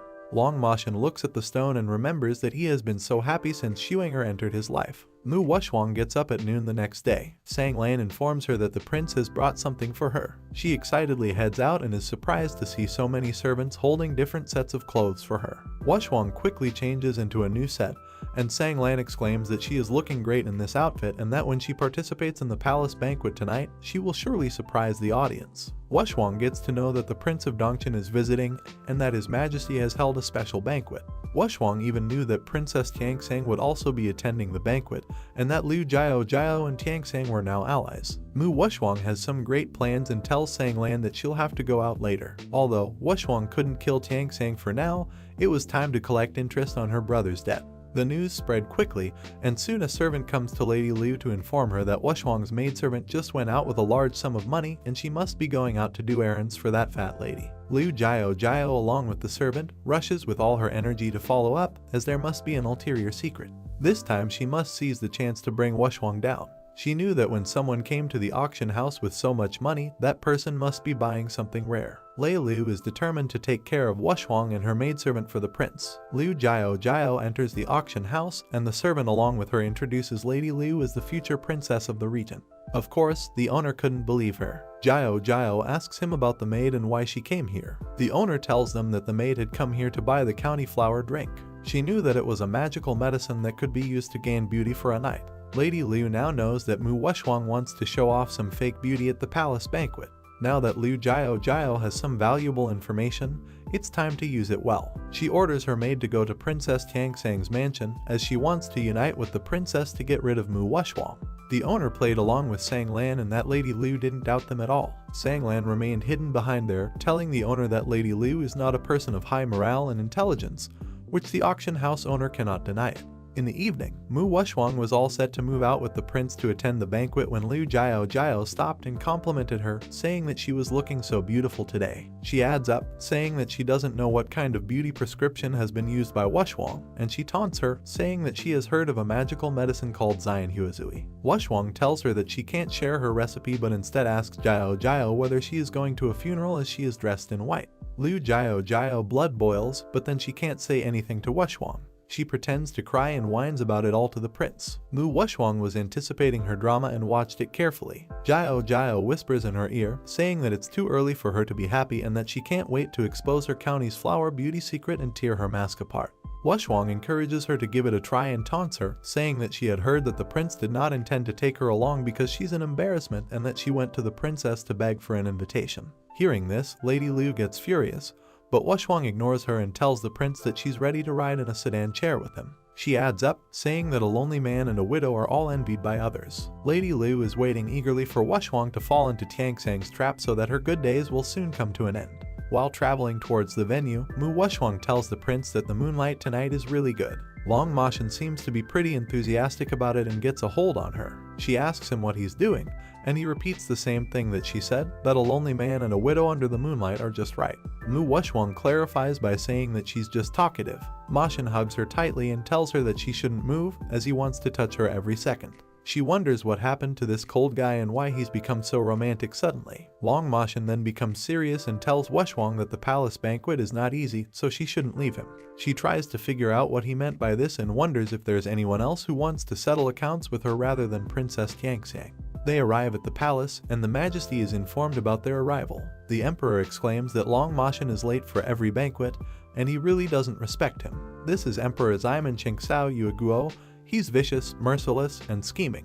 Moreover, he is also one of the culprits of the Hu Mansion's injustice. Long Moshin tells the Emperor that he doesn't need to care about such trivial matters. The Emperor knew that his uncle was still like this and asked about the one next to him. He guesses that she may be Miss Hu Fu, and bingo, he was right. There's instant chaos among the crowd gathered, and they discuss about Mu Wushwang being obese and ugly, and they wonder how she became so beautiful now. Ximen Kang is shocked to see that Wushwang has become so beautiful, and if he knew, he would have coaxed her. He lost a beautiful woman who was obsessed with him for nothing. The Emperor questions Mu Wushwang about her stay at the Prince Regent's mansion. He just realized that this woman is completely different from the rumors, and if she is included in the harem, it would definitely be a pleasure. Long Moshin interrupts and tells him that everything's fine and he doesn't need to be concerned about it.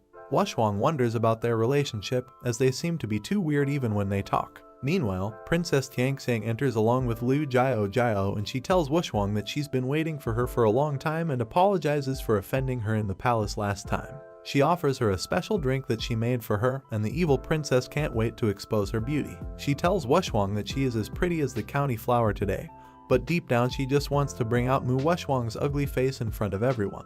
Princess Tiangsang offers Mu Wushwang the drink, and she taunts her, saying that if she doesn't drink it, she's not respecting her. Moreover, it's just a glass of regular wine to apologize. When Wushwang doesn't agree, she tells her that she doesn't dare drink it as she may be afraid. Wushwang asks them why she doesn't dare, and they know it because she had the county flower drink. The people gathered for the banquet are astonished to know about the fact that Mu Wushwang really drank the county flower drink. They knew it was a kind of potion that could make people beautiful on the black market and that it was a forbidden product. Tiangsang tells Wushwang that she is just waste wood and a straw bag who is shameless, so she had to use some sideways to expose her. Furthermore, using the forbidden medicine in front of the emperor is the crime of deceiving the king. Mu Wushwang didn't open her mouth, but that doesn't mean she is guilty of having the county flower drink. She asks Princess Tiangsang if she has any evidence about it. Tiangsang tells her that this drink can serve as evidence, so she'll rely on it. Wushwang counter-questioned her, saying that she was not drinking this wine too, so it is possible that even Tiangsang had taken the county flower drink. Mu Wushwang states that the county flower drink is drunk as water and is similar to plastic surgery. Zhu secretly cheers for his master. Princess Tiangsang praises herself, saying that she is naturally beautiful and that she's not ugly like Mu Wushwang, who has some kind of beauty medicine. Wushwang claims that she is also naturally beautiful and asks Long Moshin to validate her claim, to which he rightly agrees to her. Tiangsang is now furious and warns Wushwang, saying that so many people here are watching and that no amount of her sophistry can change the fact that she is an ugly fat lady. If she is naturally beautiful, then she can't have the princess's name upside down. Wushwang now gets down to serious business and tells the princess that if it turns out that she did not take the Zion Huazui, then she wants Princess Tiangsang to kneel down and apologize to her. The princess fairly agrees to Wushwang's condition and encourages her to drink it quickly. Mu Wushwang asks Long Moshin to testify, as Tiangsang only relied on it, and he agrees to testify for her. The emperor interferes, saying that he too will testify for Wushwang. She declares that since the emperor and the emperor's uncle are willing to testify for her, she will drink the wine. Wushwang wonders how this clever emperor has such a stupid sister. She quickly drinks the glass of wine, and Tiangsang and Lu Jiao wait for her ugly face to be revealed. She finishes the drink, but nothing changes. Tiangsang exclaims that she drank too little of the wine and tells her to drink the whole jar of wine. Wushwang advises the princess to give up her fantasy and recognize reality. Wushwang finishes the whole jar of wine and throws the jar aside. Not even a bit of her beauty fades, and now Tiangsang is in great trouble as this was not possible. She tells Wushwang that she is obviously an ugly fat woman and how she lost weight and became so beautiful. Tiangsang rushes towards her brother, hoping that he will meet her. She is the princess, and how can she kneel to such a bitch? The emperor directly tells her that she should be on her own as she willingly made this bet. He knows that Long Moshin cares about Wushwang and decides to use her as a bargaining chip in the future to suppress him. Here, Princess Tiangsang kneels down and apologizes to Mu Wushwang. Wushwang plays around with her, asking whether she hasn't eaten today because her voice is so low that even the readers can't see it. Tiangsang then loudly apologizes and tells her that the princess made a mistake and that she should forgive her. Princess Tiangsang apologizes to Wushwang, and she forgives her this time as she didn't care as it was only a small amount of wine, but Wushwang will definitely take care of her younger brother's business alone. She warns her, saying that the princess should keep her eyes on herself and shouldn't be instigated anymore. Tiangsang gets up, and now she's embarrassed to the core. She gives a death stare to Lu Jiao, as she was the one who had dared to give the princess all this false news, which led to her humiliation, and now Jiao soon will be dead meat. The following moment, the Prince of Dongchen arrives and explains to the emperor that he met a bit of excitement on the road and was greedy for a while, so he shouldn't be angry with him for coming late. Mu Wushwang notices that Song Yang had even brought the hammer to the palace banquet, and this shows that he's very sincere. Emperor Xiaoyu tells Yang to have a seat. Song Yang stops and greets Wushwang, and she tells him that this hammer suits his temperament very well. He actually likes the hammer very much, as she was the one who gave it to him, and he even hugs the hammer while sleeping. Long Moshin can't take this anymore, and he drops the wine glass on the floor. The emperor reminds Yang to take his seat, and they finally settle down. Moshin tries to analyze the meaning behind Song Yang's words that he said to the king's fiancée. Yang had said that beautiful women are rare and he yearns for them, and this is human nature, so the regent shouldn't be offended. These two men were extremely difficult for one to comprehend. One is as passionate as fire, and the other is a cold glacier. According to Long Moshin's temper, if he gets jealous, Wushwang won't be able to go back to the palace today, so she decides to coax him first. Shuang deliberately acts cute and tells Moshin that if he wants to eat lychees, she'll peel them for him, but the prince doesn't like lychees. She instead feeds him grapes and wonders that it's shameful to be cute, but it's always useful. Song Yang analyzes that Chixiatang, Kainkun Pavilion, and other huge forces have Long Moshin behind them, and there are more of them that can't be found, so it seems that it won't be easy for him to snatch Mu Wushwang from him. The emperor declares that the deal should be passed and observes Long Moshin and Wushwang. He had really thought that the prince had no weakness, But now it seems that Wushwang is his weakness. The banquet finally ends, and the guests begin to leave. Wushwang and Ma Xin also head towards the mansion, but a servant abruptly stops them and informs Wushwang that the emperor would like to see her. Both wonder why the emperor suddenly wants to meet Wushwang. The servant tells them that the emperor wants to talk to her about the redress of the Hu mansion. Long Ma Xin tells the servant that he will allow Wushwang to meet him only for a while, as he's still waiting for Xuenger to feed him grapes. At the Imperial Garden Pavilion, the emperor gets furious when he learns that Long Ma Xin will only allow him to see Wushwang until half of the incense stick burns. He knows that Ma Xin cares too much about Wushwang and swears that he will snatch her over and he'll make sure that he dies in the hands of his beloved woman. This is how Long Ma Xin's life will end. Mu Wushwang greets the emperor and he tells her to have a seat. He asks her if she's having a better time during this period, and she tells him that everything is fine and thanks him for his concern. Wushwang knew that it was really embarrassing for the emperor as he couldn't smile or laugh, and he just kept laughing like an ugly ghost. The emperor tells Wushwang that he has sent someone to thoroughly investigate the case of the Hu mansion's treason, and the man of heart has committed suicide in fear of sin.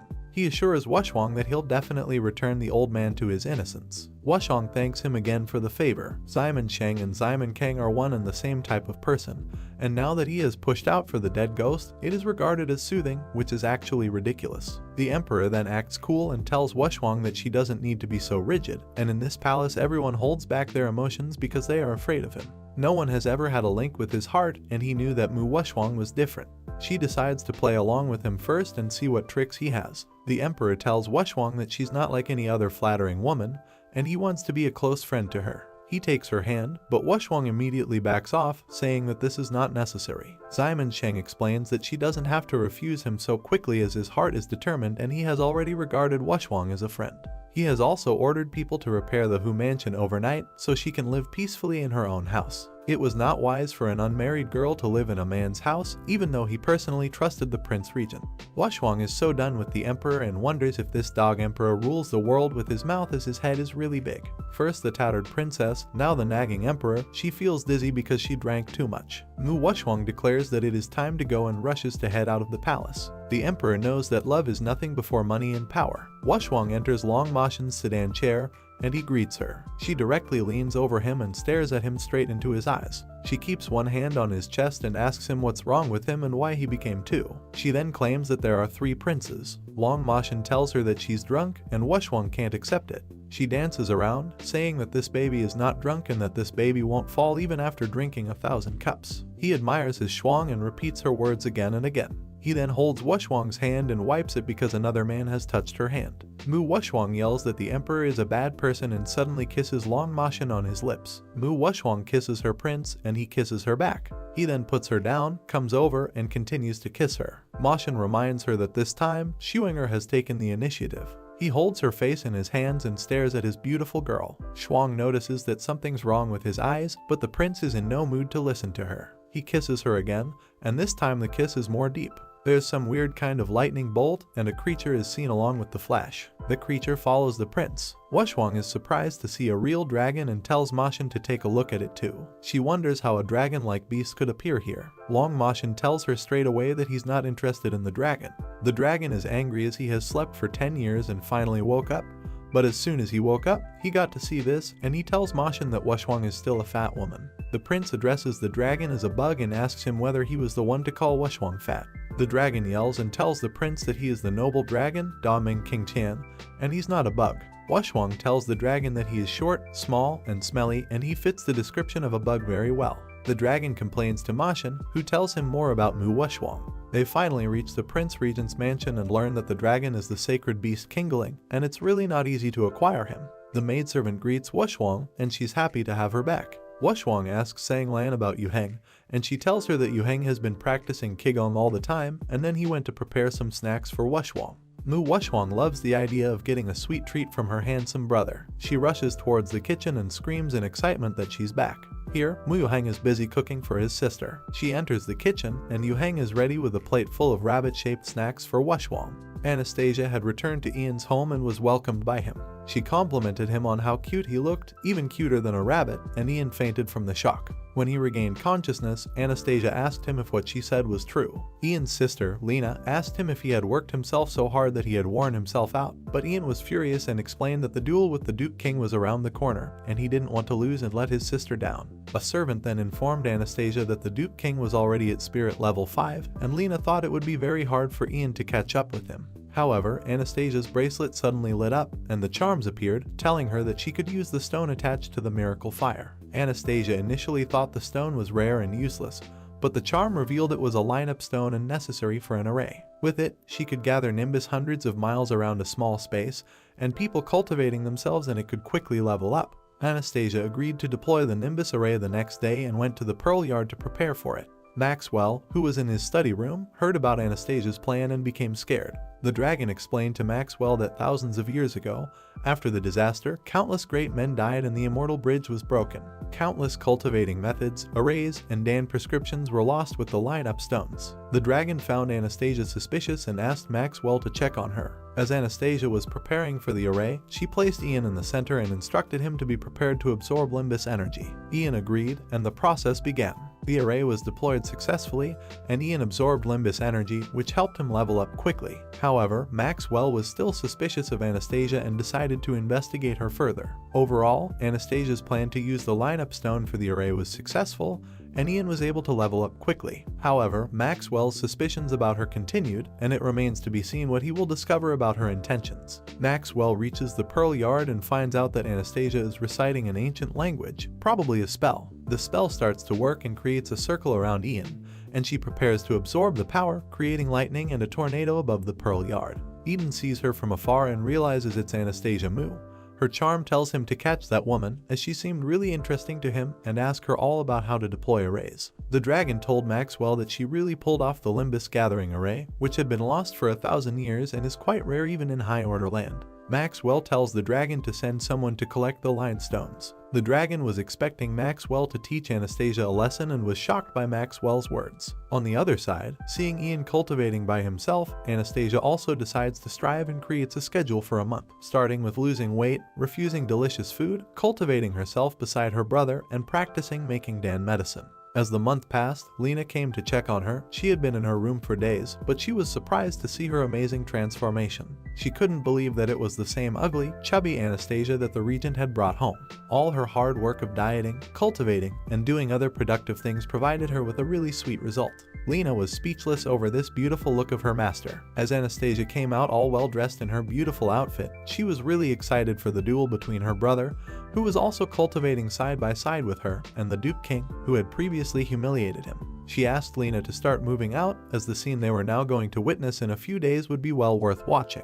Anastasia tries to play all cool and mean, but her servants continuously keep complimenting her on how beautiful she looks and how much she has transformed herself. One servant shows concern because she has lost weight too quickly and wonders if she is okay. In the middle of a conversation, someone says losing weight is a good thing for her. It's better than being called a pig every day. Anastasia stares at her and finds it is Gil Liu. She asks what happened to her, to which she replies that she was punished for the epiphyllum drink case by the princess. The princess broke her leg and also did hit her. Listening to this, Anastasia says what a pity she didn't see them biting each other after being punished by Alice. After being punished, she went to her cousin, who also told her to get out of his house, but he also ignored her. The real reason Gil came was to take revenge on Anastasia. Gil pulls out a knife as she says that she is a wicked woman and she must have played tricks in front of the regent and king to deprive him of his grace. She attacks her with all her might, but Anastasia easily catches her hand and twists it in such a way that she drops the knife. She told Gil that she deserved it because she deliberately hurt her, and she is not like her. She doesn't like to play dirty tricks behind her back, says Anastasia, saying this slaps Gil.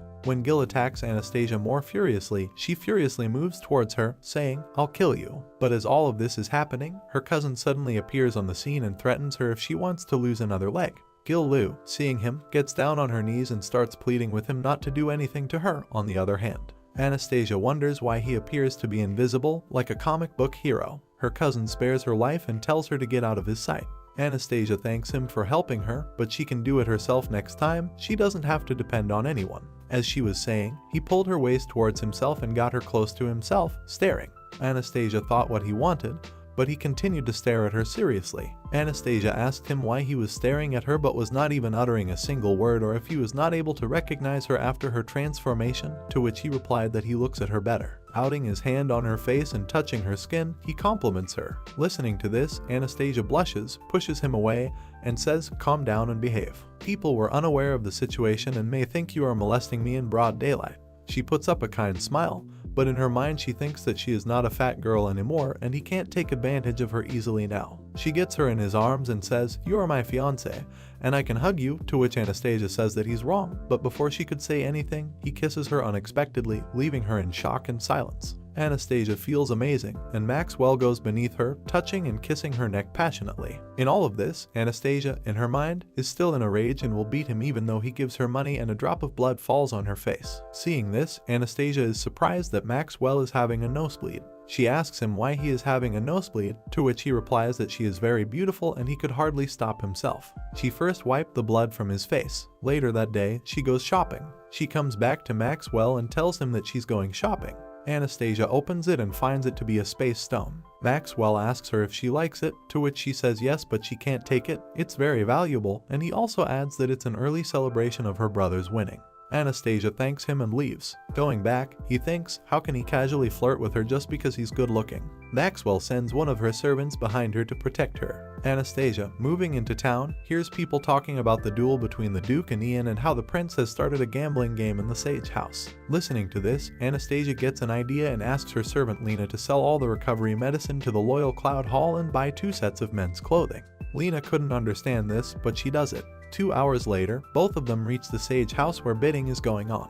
Many people are bidding, and Lena's duties make way for Anastasia in the crowd. Everyone is bidding on Duke King for the win as they think that Ian is just a weak, useless boy who couldn't speak or do anything. But they are unaware of the fact that now he can speak and he is also cultivating his powers, and there are almost no people for Ian. A person bets 1,000 taels on the Duke and 1 tael on Ian, to which people said, "Are you a fool? You'll lose 1 talon." Seeing this Anastasia, the person comes back and says that she firmly believes that the Duke will win but only bet little money because he was poor. It was clear that she was trying to gaslight the man into putting more money into the bet as she was still confident in her brother's capabilities. Listening to this, that person gets mad and challenges her to show how much she bet. Anastasia calls in chests full of gold, 1s, 2s, and 3s. In all, there are 20 million taels of gold. Seeing this all unfold, Hill Zyman, the fat rich supporter of the private bank who is also the Duke's father, arrives on the scene and tells her that he has set an upper limit of 10,000 taels of silver per person. Anastasia asks, is there an upper limit on the Ian side? Listening to this crowd go mad, is that a joke? Does she think Ian will win if he dares to challenge Duke King? The banker assures her that there is no upper limit, and Anastasia bids all her money on Ian. The crowd is surprised listening to this, and Hill Zyman agrees and thinks this money will make up the losses from the market. On the other hand, Anastasia thinks that she would win as she is still confident in her brother's talent.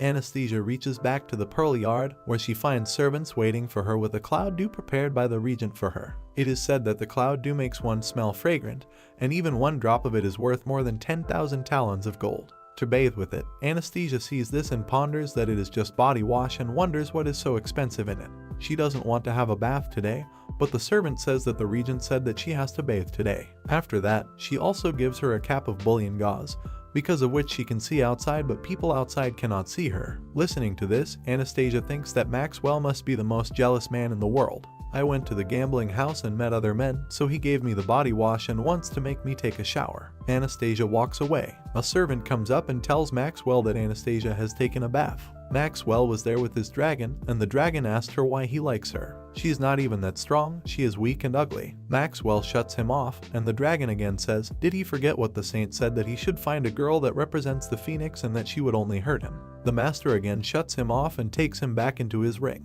Maxwell has decided that he is into Anastasia, and he is willing to change the fate even if she's not the girl of destiny. The chapter opens at the arena, the square outside the city, where the Duke is waiting with his father. Duke asks his father why Ian is still not coming, to which he says that you're a genius and he must be too scared to come. After a few minutes, the villager sees Ian coming towards the arena. The crowd and everyone in the city were thinking that he is mute, incompetent, and dumb as he was coming towards the arena. He was stopped by a fat lady who asks him to marry her as he was very handsome. People seeing this started laughing and said they would be an amazing couple. Ian and Duke stand in front of each other in the arena, Duke laughingly asks, how dare did he come, and he'll kill him with one finger, but he'll spare his life if he kneels right now. Ian replies with courage that he destroyed his navel and power and he'll take revenge today. Listening to this, everyone is in shock. Ian, who's such a mute, who can he challenge Duke in public? Listening to this, Duke replies that he won't be able to take revenge, he's still incompetent with no power. Ian starts to show his power. Seeing this, Duke is in surprise at how he's a spirit level 4. How did he get his back? And how is this possible? All the doctors said there was no way for him to recover. But Duke still tries to show strength, saying he will destroy him, he'll still be under his feet even though he was the first genius. Duke shows his 3 Dan pills.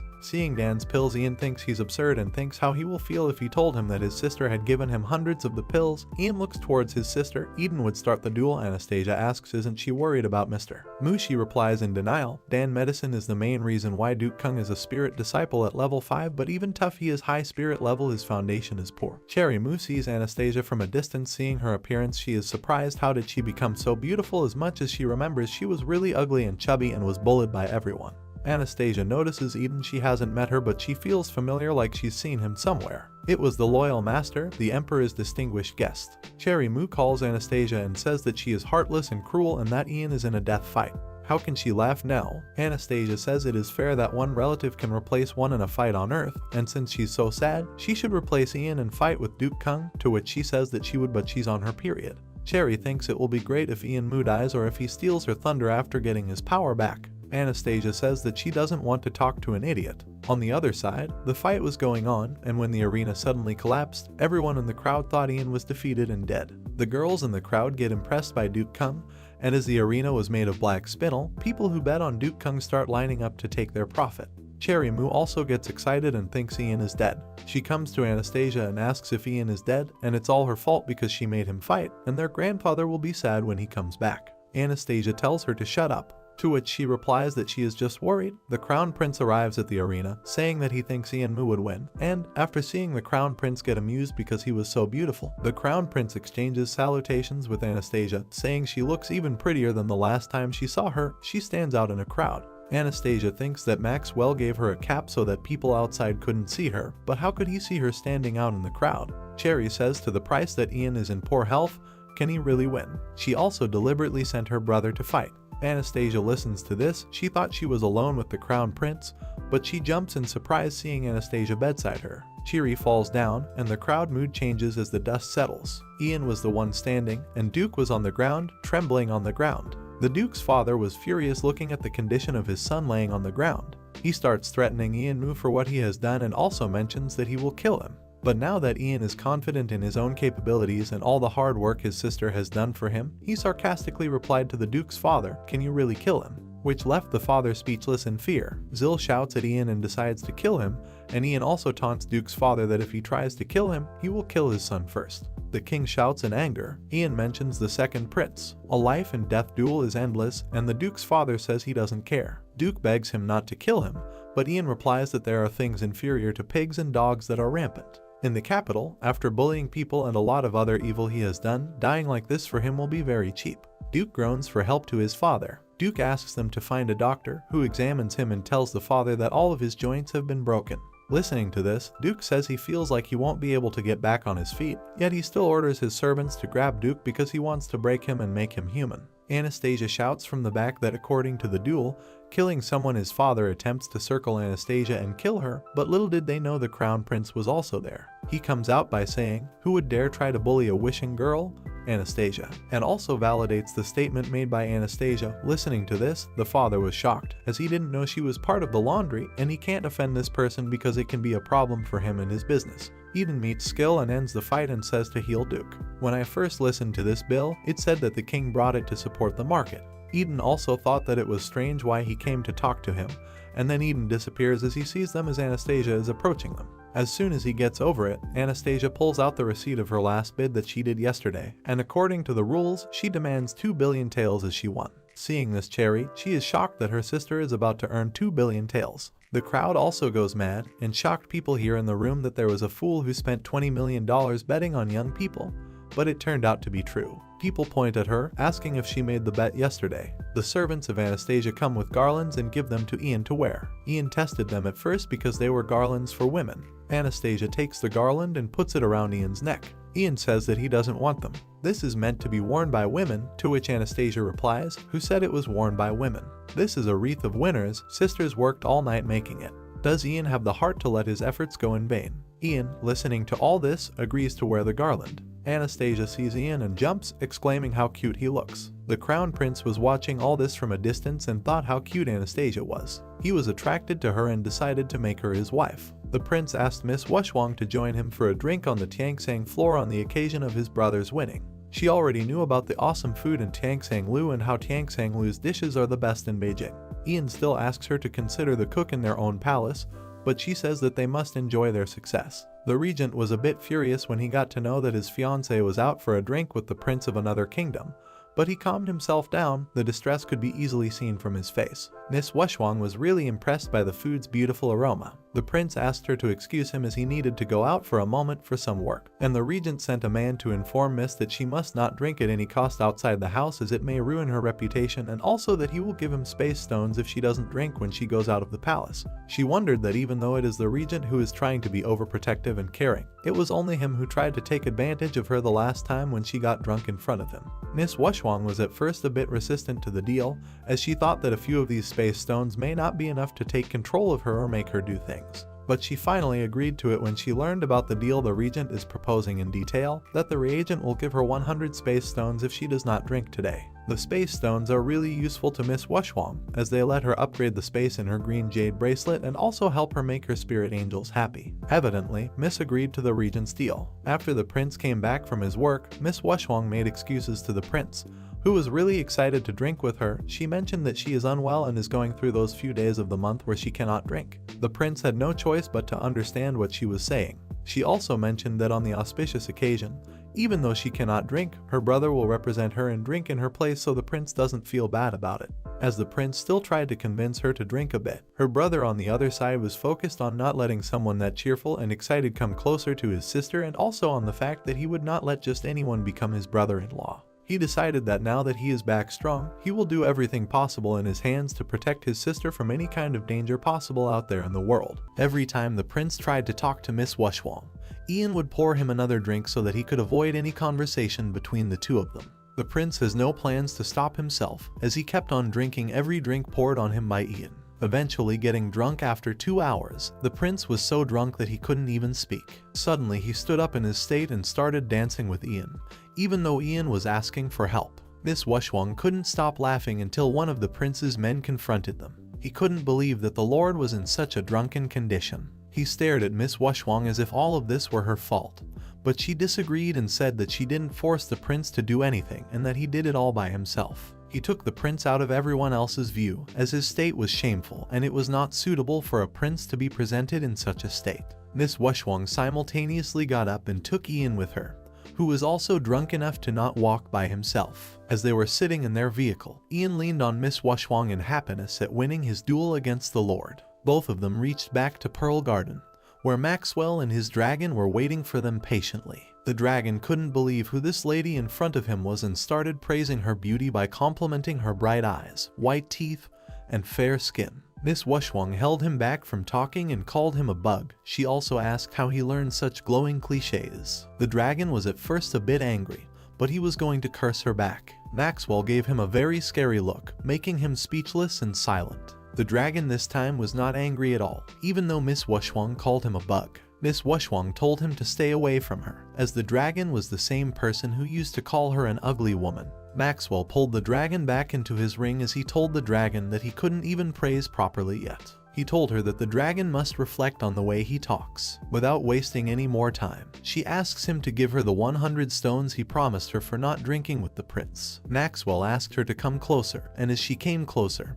he held her by her waist and pulled her closer. He told her that he has to deodorize other men off her. Miss Wushwang was a bit confused as she asked if he was talking about her brother. She asked him if he was jealous of her brother, to which Maxwell replied that she was not allowed to have physical contact with any man, irrespective of who he is or what relationship he has with her. As both of them were about to get closer to each other, one of the informers arrived, leaving both of them feeling a bit awkward. The messenger told both of them that Mr. Eden Mu is here. Eden Mu is Miss Wushwang's shameless and unlucky uncle. Miss Wushwang wondered why he would come here. Is he here now because he has realized that Ian has recovered? She asked Maxwell for his opinion, and she decided to meet her family after Maxwell told her that she can do whatever she wants and it is her choice. On the other hand, as the Mu family was waiting, they started demeaning them for making the guest wait. Cherry Mu's twin sister Aaliyah Mu was showing her temper. She asked who the regent was and said she would show her power to the crippled regent. Mrs. Zhang told her to calm down and that she could do anything she wanted after they had taken the 2 billion Taiwan dollars that Miss Wushwang had won. Miss Wushwang and Maxwell entered through the huge gate, and Aaliyah was flattened by the regent's breathtaking appearance. Both my uncle and Mrs. Zhang were completely shocked to see the transformation Miss Wushwang has undergone. They remembered her as being ugly, fat, and disturbing. Mrs. Zhang wondered how she had turned into such a beautiful lady even after the daily dose of fat maker medicine she fed her. All of the members of the Mu family greeted the regent. Miss Wushwang asked them what the reason for their appearance was, as they had already disowned her and Ian Mu.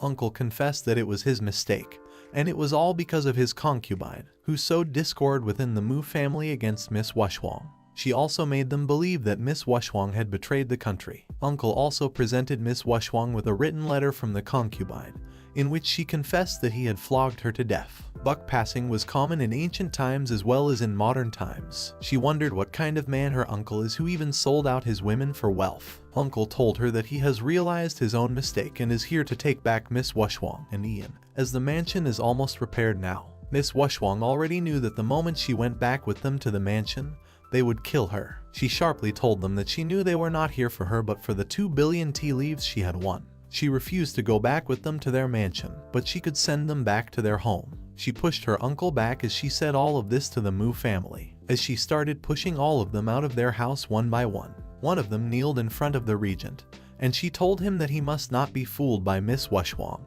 as she has always been obsessed with the 4 lords, and as long as the 4 princes hook their fingers on her, she will immediately leave him. She also told him that the 4th prince had also asked her to go mountain climbing tomorrow. Miss Wushwang immediately got rid of all of them and kicked them out of the mansion. Uncle exclaimed and cursed Miss Wushwang for acting so rudely with her. She doesn't know good or bad, and now she will have to go through consequences as there are more people above him. Miss Wushwang turned around to find that the regent was really in a bad mood, and she asked him what happened to him. Maxwell asked her if the 4th prince had asked her to go mountain climbing, but Miss Wushwang laughed it off as she denied it and told him that the 4th prince is too ugly. She made funny faces in front of Maxwell to make his mood light and happy again.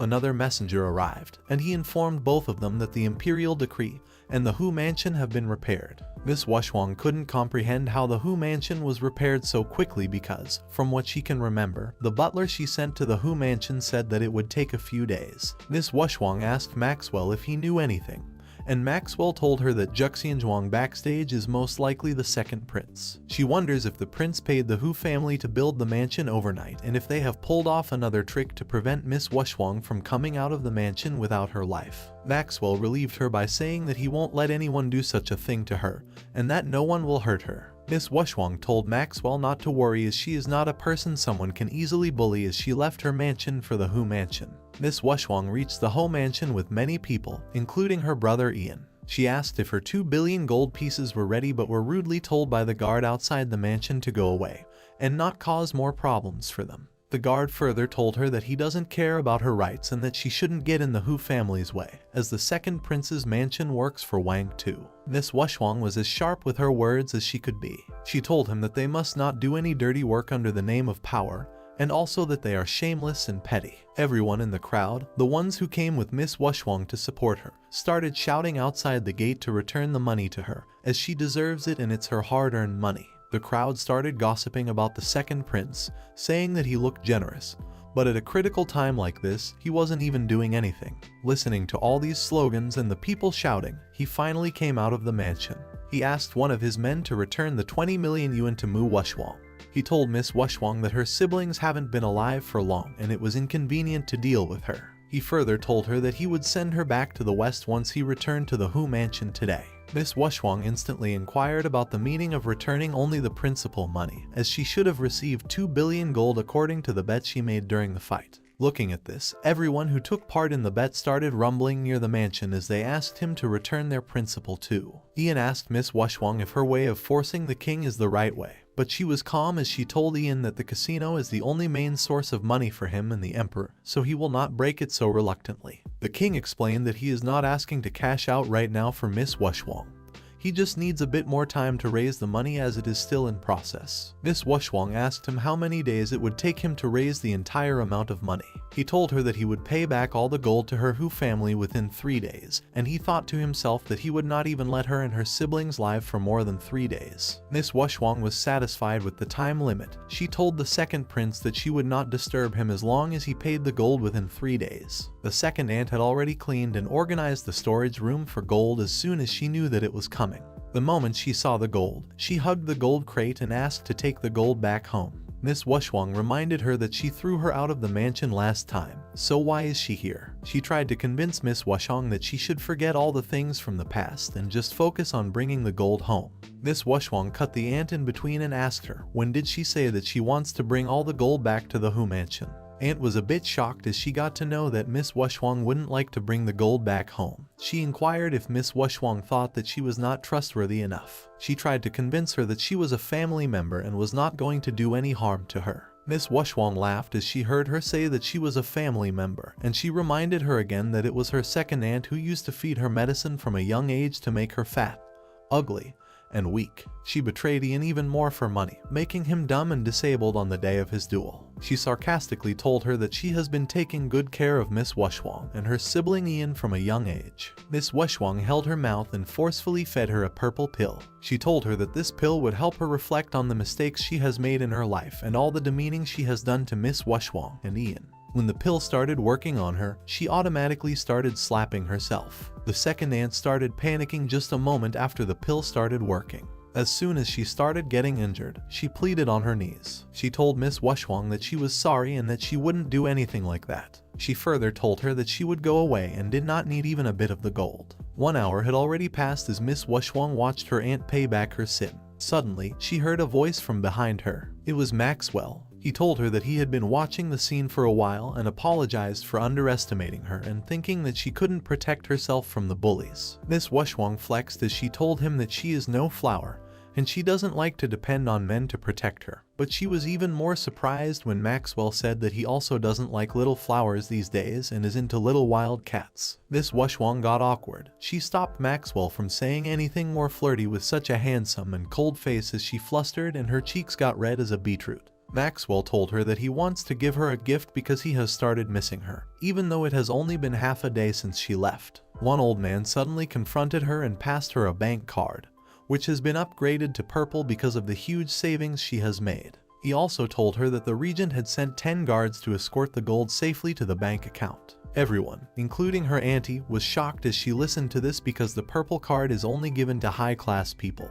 and there are only 2 such cards in the land. Further, with a purple card for the Loyal Clouds Hall, one can get 50% off at the Golden Hall of the Immortal House and the Heaven Tower. Miss Wushwang was also unaware of the fact that Maxwell is the owner of the Loyal Clouds Hall, which is all over the land. Looking at all the gold getting deposited in her bank, the second prince exclaimed in his stumbling voice that all of this gold is his, but he got really scared when Maxwell gave him a look and threatened, leaving him speechless in fear. Maxwell told Miss Wushwang that the next time she wants to teach someone a lesson, she must take him with her, and he will quickly beat and clear up the situation. As the situation started to calm down, Miss Wushwang thought to herself that she owed Maxwell one more favor, and that she must find some way to pay him back. On the other side, Ian confronted Miss Wushwang and told her that he was thankful that she took revenge for her and promised that he would do anything to protect her from now on. Ian and Miss Wushwang were just about to leave, but suddenly Miss Wushwang felt the aura of some identity behind her. She was right, the gentleman and Jade's teacher she saw earlier had a different face hidden from everyone.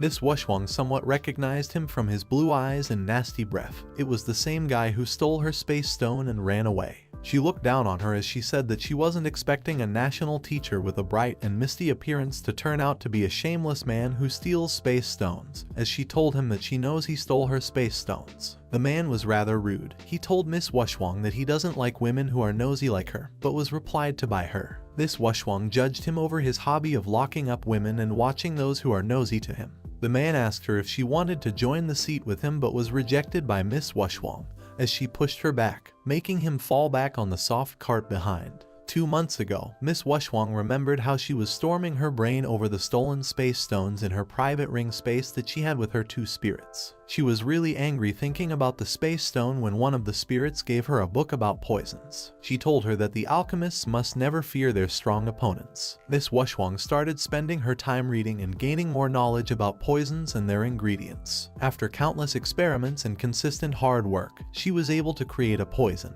In the present, she presented the man with her special self-made poison, which is colorless and tasteless and can take down strong men even in the spiritual realm, as she asked the man to return the space stone she stole. The man told her that he could not return the space stone as he had already used it. Now he could give himself instead of the stone.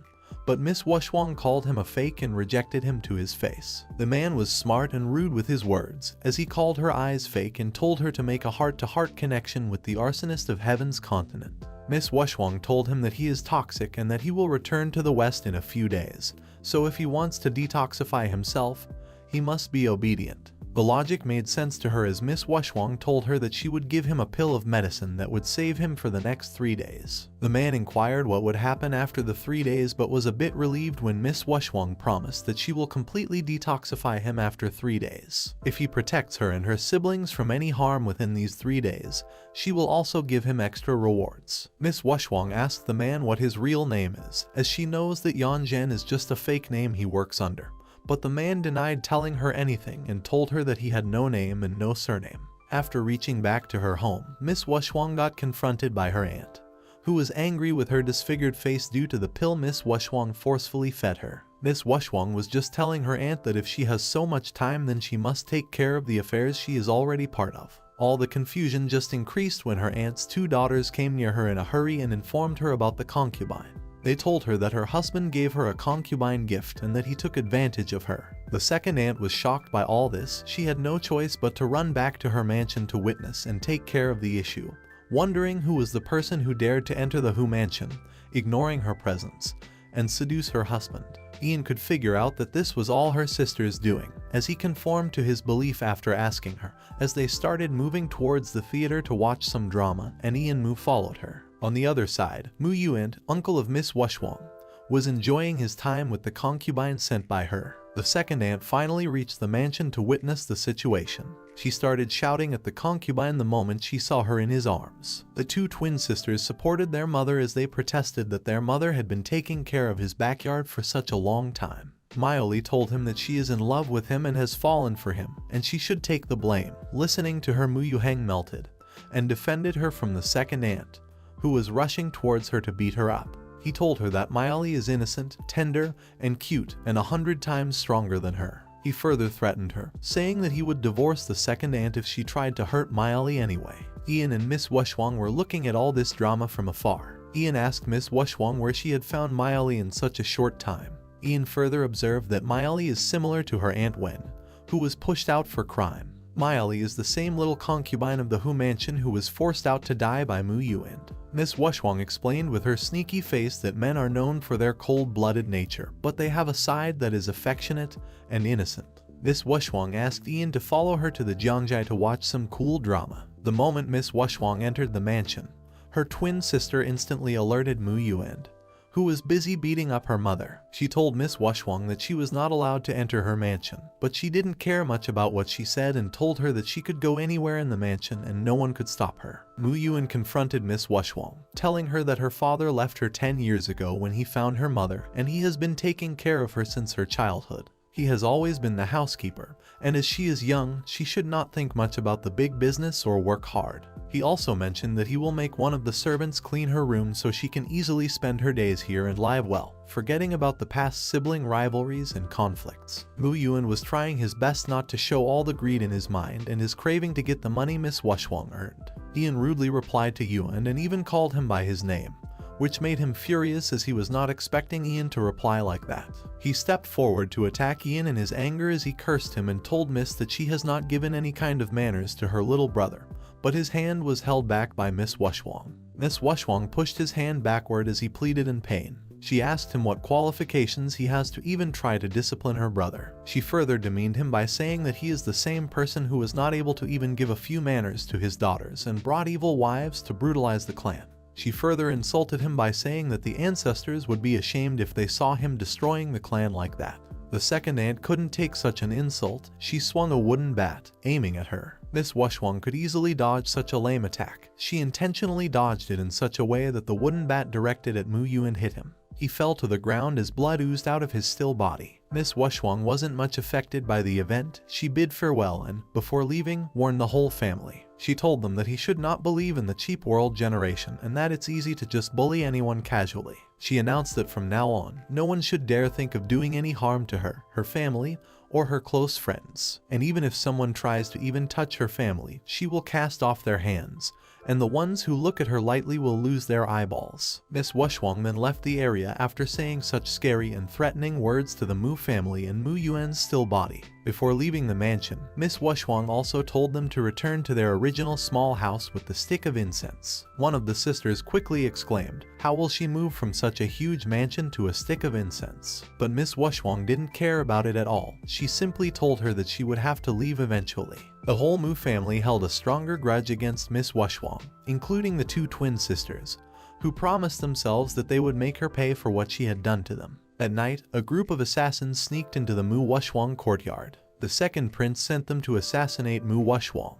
The 7 assassins who claimed to be the strongest assassins were killed in a split second of time by Qingmeng Longyi, and he informed the man Miss Wushwang hired about the massive amount of money the second prince paid to the Keisha organization, which is known as the #1 assassin organization.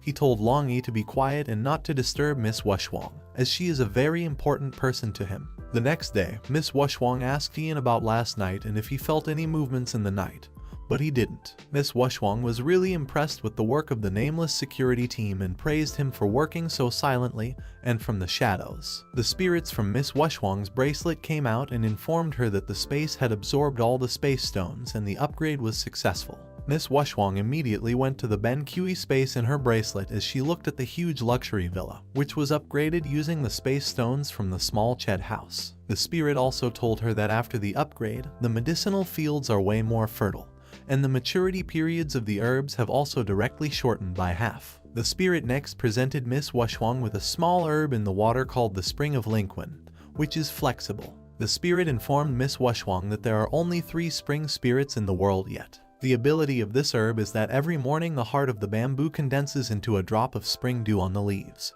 and just 1 drop of this spring dew can reward a person with eternal youth. The abilities of the spirit of the space have also been upgraded. Now they have the ability to predict the future. The spirits got really emotional and moved when Miss Wushwang asked them if there is any harmful risk when they use this ability. They got emotional because even though they have served so many masters since birth, none of them cared about their lives. The spirit predicted that after 10 days a god will appear in the Sunset Mountains. Miss Wushwang wondered that if some magical medicine existed, it would help in eradicating the toxins in the emperor's body, and even if it did not, Miss Wushwang could use these fetishes to increase her strength and go to the high order continent as soon as possible. The following day, Miss Wushwang woke up in the Hu mansion. It had been just a few days, and she had broken through the 6th stage of the spiritual apprentice realm. The messenger informed Miss Wushwang that an imperial decree has arrived from the palace and the emperor has invited Miss Wushwang to enter the palace and admire the flowers after morning. Miss Wushwang understood what underhanded trick the palace is trying to play with her, just because she won 2 billion taels of gold on the front foot of the second prince. So he invited her to the palace to enjoy the flowers on the back foot. In the palace conference hall, the discussion was about to end when Maxwell announced that he was to tell something to the emperor. Maxwell brought the deed of the second prince under the emperor's notice. He accused the second prince of being timid and trying to assassinate his fiancée, Miss Wushwang, and it's possible that he will next plan to assassinate Maxwell himself. The emperor and the second prince were shocked to know this. They were not expecting Maxwell to know about it as they made sure to keep it quiet. Maxwell further told the emperor that the second prince held a grudge against his fiancée and dared to hire a group of assassins to kill him. Although all of this was happening in the background, the second prince made a small mistake, but he just paid the deposit and returned to the mansion, leaving the evidence the handler had drawn, which was later sent to Maxwell's case. The emperor was speechless in this situation. He tried to convince Maxwell that there must be some kind of misunderstanding and that, other than the fact that his marriage to Mu Wushwang was just a joke from the emperor, why is he bothering to take the case so seriously? Maxwell was not ready to understand, as he believed that his marriage was not a joke and he took the matter seriously. The emperor couldn't do anything now. There was no way he could stop protecting his second brother because of how useless and hopeless he can be. And Long Moshin still has his troops of 600,000 in his hands. The emperor announced with authority that the second brother, who is a member of the royal family, was trying to pay assassins and planning a murder, which was an evil deed, and he must be sent to jail. Maxwell stopped the guards who were taking the second prince to jail, and announced loudly in the court that those who tried to offend him would be dealt with by him alone, and that the palace did not need to deal with them by itself. The messenger informed the emperor silently that Long Moshin has arrived. The moment the emperor heard this news, an evil smile covered his face. He stood up and asked Maxwell if he would like to accompany him to the royal garden for a while. Maxwell wondered if everything was fine and why the emperor would ask him to accompany him. The emperor and Maxwell reached the beautiful imperial garden in the imperial palace, where flowers and butterflies were everywhere to be seen. Miss Wushwang was sitting at the center table, eating some snacks and praising the beauty of the garden. The moment Miss Wushwang took her first bite, the evil smile of the emperor returned to his face. He mixed poison in the food he presented to her, a poison that is so strong that it can kill you with just the mere taste of it. The poison started affecting Miss Wushwang as she fell into the arms of Maxwell. The emperor started laughing as he saw Maxwell panicking. He told Maxwell that this is the price he has to pay for his disobedient behavior. Maxwell started going berserk. He called the emperor by his name and told him that he had crossed his line, as Maxwell used his spiritual power and started choking the emperor. He told the emperor that he is the reason why the emperor's family is in their position, and he can easily kill him and support some other family to become the emperor. Suddenly, Miss Wushwang started laughing at the emperor. She stood up from Maxwell's lap. Both Maxwell and the emperor were shocked to see that she woke up even though she had taken some of the poison. When Miss Wushwang reached the emperor, who was scared to death, she told him that he was no match for her and warned him that the next time he tries to do something like this or even think of harming her or her brother, she will kill him like a dog. The emperor passed away from fear the moment Maxwell and Miss Wushwang left the palace. As both of them sat in the wagon on their way to their mansion, Maxwell asked Miss Wushwang how she was able to wake up even though she was poisoned. Miss Wushwang explained that she already knew that the emperor would try to harm her through his own means, so she took antitoxin pills by herself. She told Maxwell that she would never try to risk her life like that if she had no idea how to do it. Suddenly, Miss Wushwang was shocked as she sensed the number of poisons in Maxwell's body. She asked why there were more than 20 kinds of poison in his body. Maxwell corrected that there were 21 poisons in his body, even though the dragon asked him not to reveal such important information to her. In addition to all this, all 21 poisons are rare and virulent. Miss Wushwang told Maxwell that she will protect him in the same way he has protected him until now,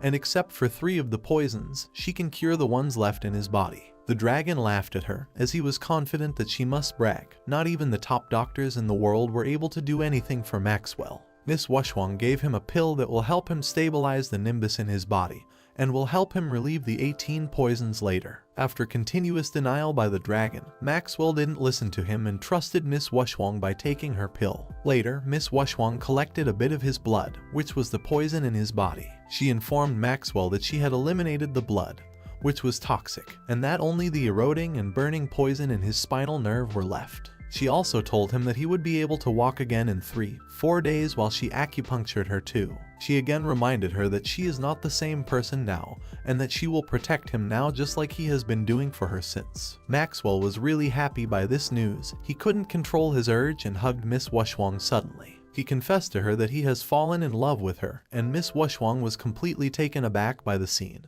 and she couldn't push him back. Maxwell affectionately called her name and told her that he wanted Miss Wushwang to be his wife and asked her if she would like to be his wife. Unexpectedly, Miss Wushwang turned his offer down and told her honestly that she was only with her to gain his protection for her and Ian. She also told him she was materialistic and wanted to stay close to him just for his wealth and power. Even though it was supposed to be offensive to Maxwell, it didn't hurt him. Instead, he asked her to marry him for his wealth and power only. Miss Wushwang made another excuse as she told him that he likes her to be fat and chubby, and now that she has lost all her chubbiness and fat, wouldn't he mind it? But Maxwell acted smart with his words as he told her that it is her soul he has fallen for and that she is the only one he loves. Miss Wushwang was still not convinced. She appreciated Maxwell for being honest with her and expressing his love, but she wouldn't force herself. She assured him that once she gets the resources back from the Mu family, she will return to that palace and he will stop bothering her. After Miss Washwang left the mansion, Maxwell called a servant and asked him what kinds of sources were available in the market that would help him learn how to be in a relationship.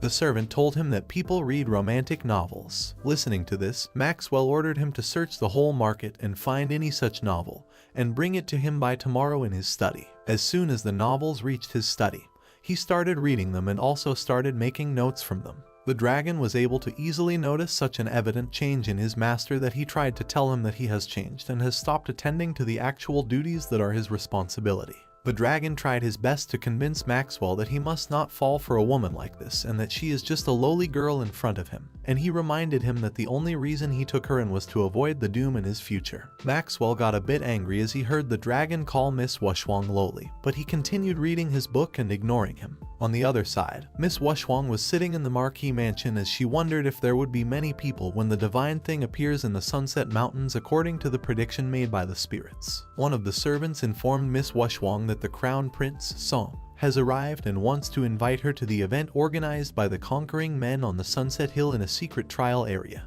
Miss Washwang was really happy as she herself wanted to go to the Sunset Hotel for business. Before Miss Washwang could reply to the second, another one appeared in front of her, representing Maxwell. He informed her that Maxwell wants to meet her over some important business and needs her urgently. Miss Washwang asked Prince Song's messenger to tell him that she is busy right now but that she will free her time in the evening so that both of them can drink. Maxwell was sitting below the beautiful peach tree, waiting for Miss Washwang to arrive. Miss Washwang asked if there was something urgent he wanted to discuss, and Maxwell asked Miss Washwang to just watch what happened next. The guards brought Miss Liu in front of them and presented her to Maxwell. Miss Liu started pleading in front of Maxwell. She asked if she had done something wrong as she was behaving herself after the last time Maxwell criticized her for her actions. She requested that we let her just stay around Maxwell, and she doesn't crave anything other than that. Maxwell paid no attention to what she said and asked the guards to just throw her out. Before the guards could get a hold of her, Gil Liu came forward to defend her, saying that she loves Maxwell and he should not act so mean to her just because of Miss Washwang.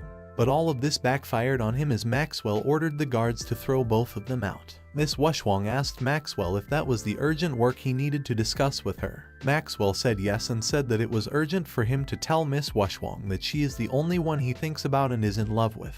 He also promised that she is the only woman around him in the mansion, and there won't be anyone else beside her so that she can rest assured and feel relieved. Such a situation was a bit unexpected even for Miss Washwang. She wasn't expecting Maxwell to suddenly start using such corny words, and she also was a bit surprised to see Maxwell go to such heights and throw out all the women around him just for her. This was actually the reason that Miss Washwang is worried that Maxwell will not go to such lengths for her and have fun, and that she is not in the mood for such cliches. She was just about to leave when Maxwell held her hand from the back. He requested that Miss Washwang check up on his health as he had not been feeling well at all since the last night. Miss Washwang accepted to check on him as both of them headed to the bedroom. Miss Washwang began her acupuncture as Maxwell sat down shirtless in front of her. While all of this was going on, Maxwell suddenly asked Miss Washwang to check out the fabric and feel it too. Miss Washwang was easily able to recognize the piece of cloth. She knew that it was golden scale silk fabric. It is a special type of fabric that is worth tens of thousands of golden taels. She wondered if Maxwell was trying to flaunt his money in front of her, but he is not the type of person who would flaunt his money. Is the fabric somehow related to poisons or something else? Maxwell used the punchline, as he said that the fabric is made of husband material, expecting to turn on Miss Washwang. But it was of no use. Instead, the lame punchline he used on her turned her off more as she cringed at it. In order to avoid such a weird and awkward situation, she started leaving Maxwell, saying that she must leave to attend the date she has that night. Maxwell inquired if it was Ivan Song, the person who is going on the date with her. Miss Washwang asserted yes as she wondered how Maxwell would know about her date, which was just scheduled before she arrived here. What shocked her more was the unexpected news Maxwell gave her. He told her that she doesn't need to leave the mansion to meet him as he has already invited him over to the mansion as he also wanted to meet Ivan Song along with her. After a few minutes, Ivan Song arrived, and all three of them sat together to start drinking in the Marquis mansion. Maxwell told Ivan that he is sitting with him and Miss Washwang as he doesn't trust an ill-disposed man drinking with his wife. Maxwell asked him to get comfortable, But his inner self was not holding back at all and making him look down, and was not ready to put his guard down against him even for a split second. Ivan Song presented Miss Wushwang with the special imperial drink he brought from his country just for her and their date. He further mentions that this drink he has brought is really expensive, and a price of Xiaoyu dynasty may not have it, referring directly to Maxwell. Maxwell instantly threw a counter reply to him as he said that the drink is so ordinary that he would not space out his warehouse over such a petty drink, and his fiancée deserves something way more valuable than this drink. Miss Wushwang was now fed up with both of them fighting each other indirectly for her. To move on, Miss Wushwang changed the topic of the conversation and asked Ivan about the divine thing in the Sunset Mountains. He told Miss Wushwang that the conquering men in his country have been organizing a trial in the secret area in the Sunset Mountains. He also mentioned that he has reserved places for her and Ian, so Miss Wushwang can come if she wants. Ivan mentions that the event is the day after tomorrow and that it will last a month. He further tells her that her brother Ian will benefit from the fantastic people who will also be attending the events. Ivan knew that Miss Wushwang would accept his invitation if it was for her brother's development. As expected, Miss Wushwang thought for some time and accepted the invitation. Ivan asked her to meet him at the East Gate at 7 o'clock the day after tomorrow. He wondered if Miss Wushwang will fall in love with him as she will be alone with him, and then he will just marry her. Ivan gave Maxwell a sarcastic glare and left the mansion as he bid farewell to both of them happily. Maxwell was really unhappy to see all this happening to him, and Miss Wushwang could easily sense the tension. As she approached Maxwell and took a step towards him, he caught her in his arms and asked her if she really wanted to leave him and go to the Sunset Mountains. Miss Wushwang explained that she must go to the mountains because it is really important to her and she must go. Maxwell flirted a bit with her, which made her fluster really hard.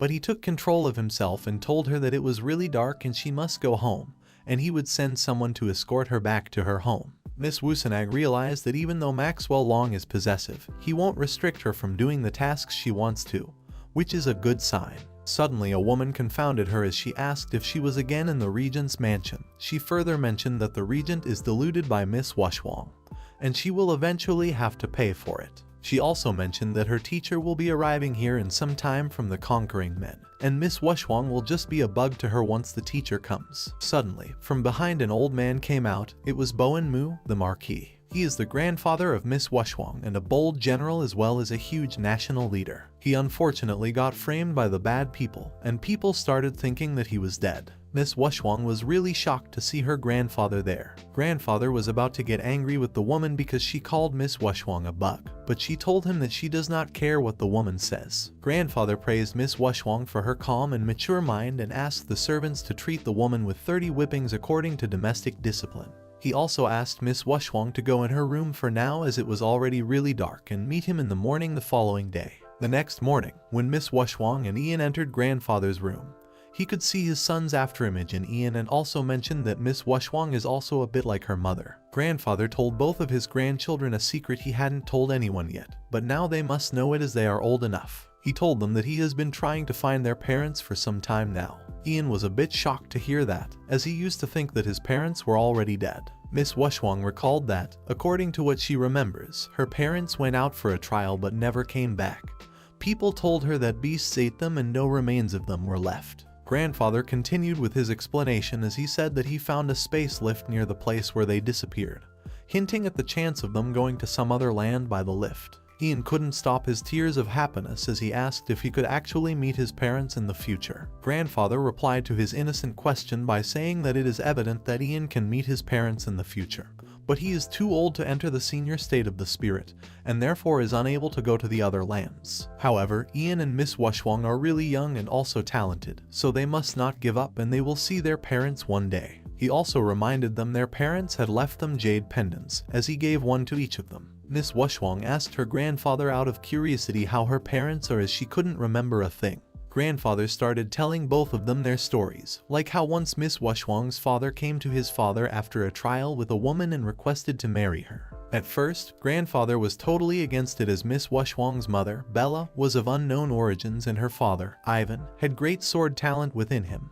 But after a lot of conflicts, he agreed to it and Miss Wushwang came into existence. After that unfortunate day, assassins sneaked inside the house, and to protect Miss Wushwang, both her parents diverted them to a different location, leaving both of their children in their grandfather's hands. They never came back after that, and grandfather had to leave the mansion in order to find them. Ian relieved grandfather of his duty and took the responsibility of finding them. Later, the two spirits told her that the Jade Stone is a high-order storage device that is even capable of storing humans. Miss Wushwang calmed herself down as she continued to focus on the upcoming trial at the Sunset Mountain. If you haven't seen the previous parts yet, you will find their link in the description. Check out now. Let's start. Alva was certain that her teacher could help Maxwell stand up again. So this girl tries to seduce him by suggesting that he come to her room, and they'll have a good talk about it. No matter how indifferent Maxwell Long is, Alva will make sure that he surrenders to her. Just then, Anastasia Mu enters the room and claims that Maxwell doesn't need her help. The very next moment, Maxwell stands up. What the hell? This guy stands up on his own 2 feet and greets his lady. Alva was in a deep shock and wondered how he was able to stand up after being paralyzed for so many years. She shamelessly asks the Lord what happened to his legs. Maxwell Long proudly exclaims that Anastasia helped him cure his legs, and Anastasia adds up, saying that she acupunctured him day and night. Whoa. Though, during the process, Maxwell behaved really well, and at this rate, he would fully recover soon. Alva literally ignored the main part and focused on the fact that they spent the night together. Yes, and it was actually 2 nights. Maxwell knew that this naughty girl had left before it became dark, but he was in no mood to expose her lie. He plays along and hugs her, saying that Anastasia was with him all day and night and that she must be tired. Alva blames Anastasia for being so shameless. Oh really? This is the same girl who was just trying to seduce Maxwell. Moreover, she's just jealous. Anastasia asks her to watch her mouth and reminds her about yesterday's punishment. Ahem. She also remembers that her butt was hurt. Anastasia makes fun of Alva, and Maxwell agrees with her. This dramatic couple will teach you how to irritate people well.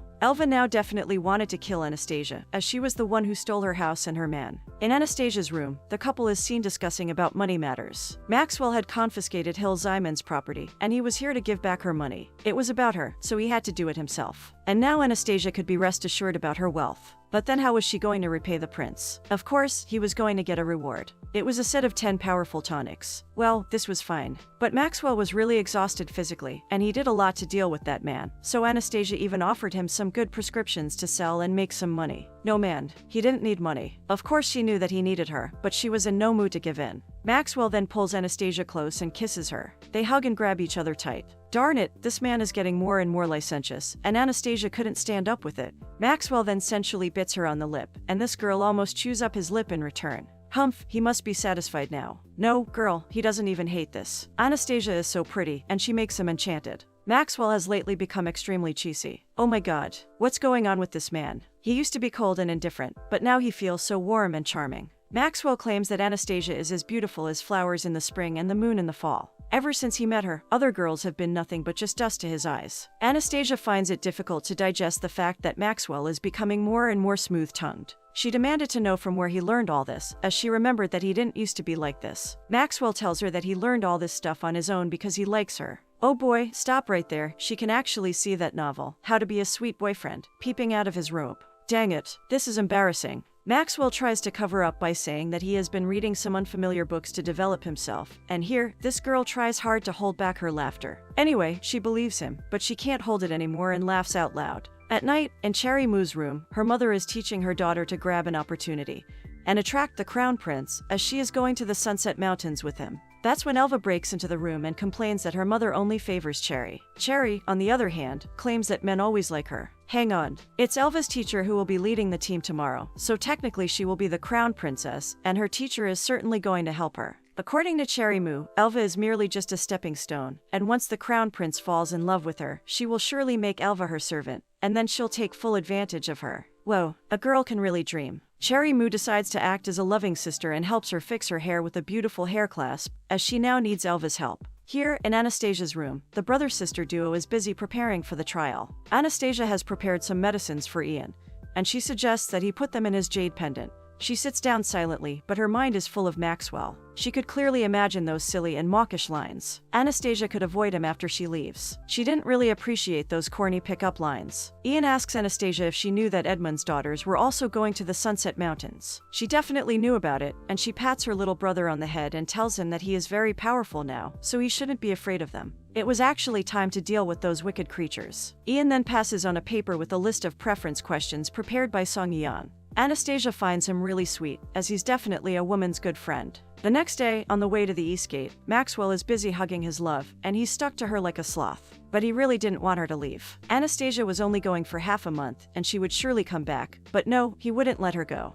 Maxwell then gives her a jade bracelet, which is actually a great Nimbus weapon. Wow, this is so cool. He tells her if she likes it, she should repay him with a kiss. Damn, this guy always thinks about making out with Anastasia. She certainly couldn't let this continue. Anastasia gets a quick idea, and she applies a really gaudy pink lipstick. Most men didn't like this shade, and she thought that even Maxwell would feel kind of disgusting. But no, this gentleman doesn't mind it. And so they kiss. The kiss was so deep that Anastasia had to push Maxwell really hard to get away from it. She tells him to stop it, but he is in no mood to listen to her, so he pulls her back for a kiss. He justified the act by saying that there was some lipstick left on her lips, and he wanted to help her clean it. Anastasia had overestimated him, as she thought that he was obsessed with cleanliness. No, girl, this man is obsessed with you. At the East Gate, Song Yang along with the Wicked Sisters await their guests to join them. Elva was constantly approaching Yang, but he warned her to keep away from him. He was worried about that if Anastasia sees them together, she might think he is a playboy. Elva is totally annoyed, as she doesn't want to wait anymore. Just then, Anastasia Mu arrives, and oh man, she looks simply gorgeous. The men gathered around her, and they found it hard to resist this beauty. This beautiful lady stole the show, and Elva got furious. She accuses Anastasia of hitting on men and calls her a coquette.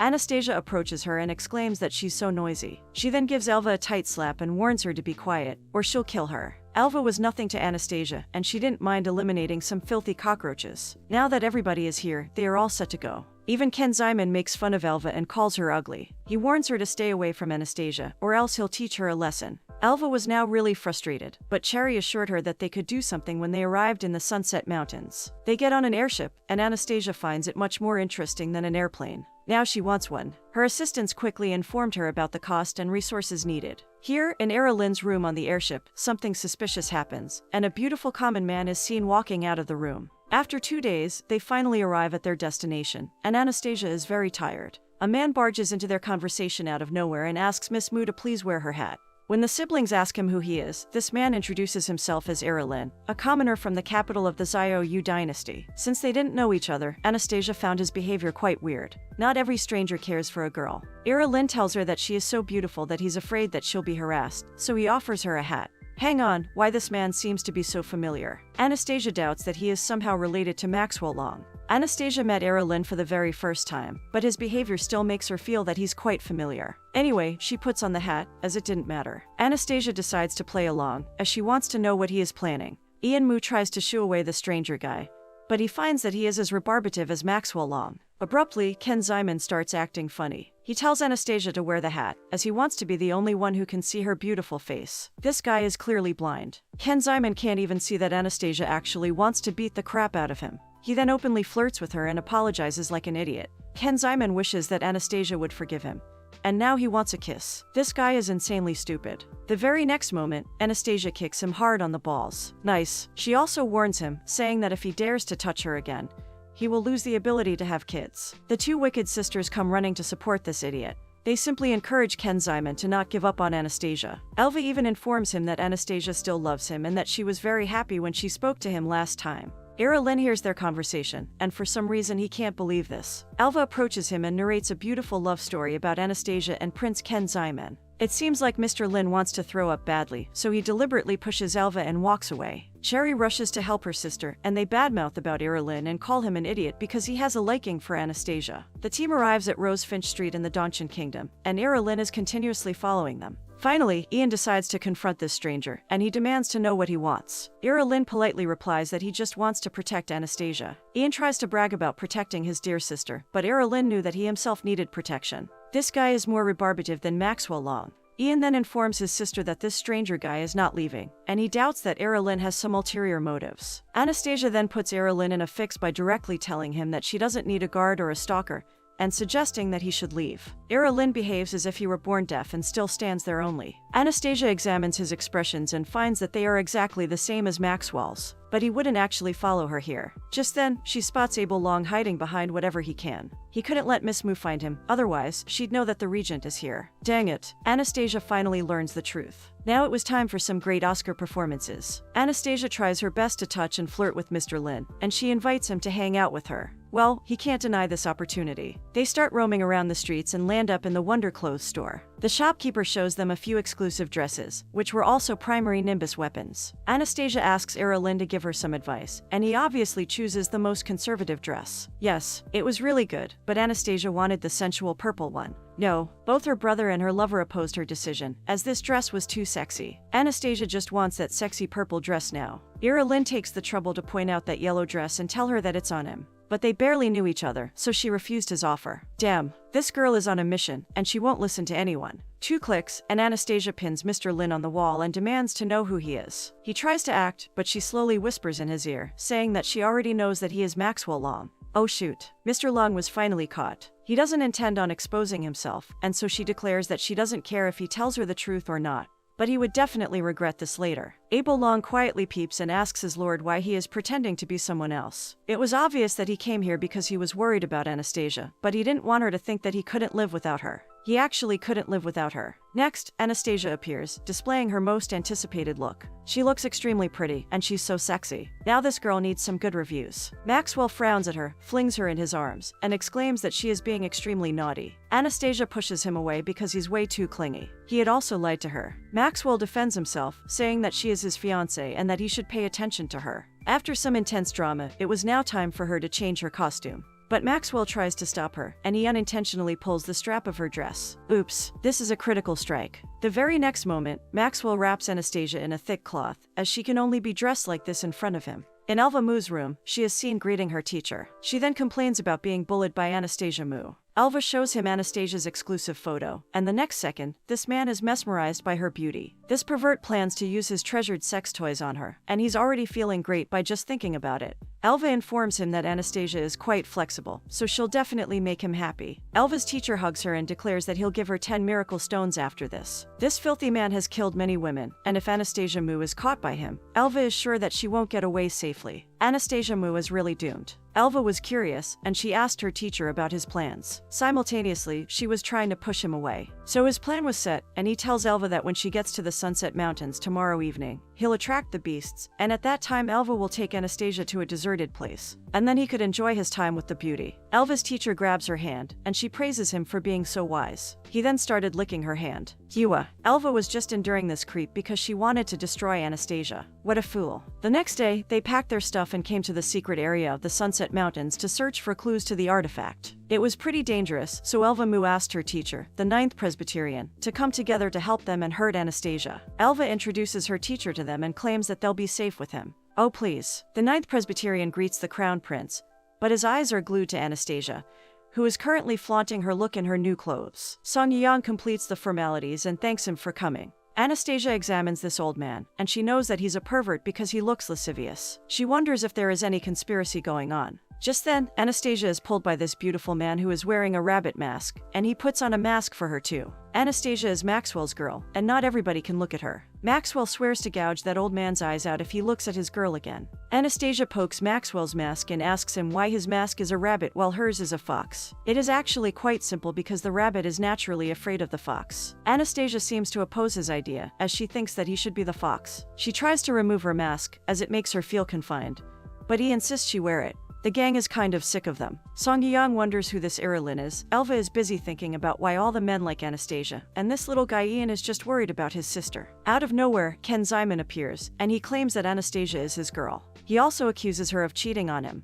The next moment, he is severely attacked by Maxwell. Ken Zyman should take a look at himself because he is no match for this hero. Ken Zyman abuses Maxwell, and he acts smart and tells Anastasia that he is willing to give her one more chance only if she kneels down and begs for forgiveness. Right after this statement, Ken Zyman is attacked again. Maxwell reminds him that Miss Mu is the regent's fiancée, so he shouldn't be shameless, otherwise, the regent will kill him. The romantic couple removed their masks, but they were too busy to notice the other people. Song Yang was jealous and confused because of Era Lin's behavior. By then, the beasts appear, and the 9th Presbyterian comes forward to check on the situation.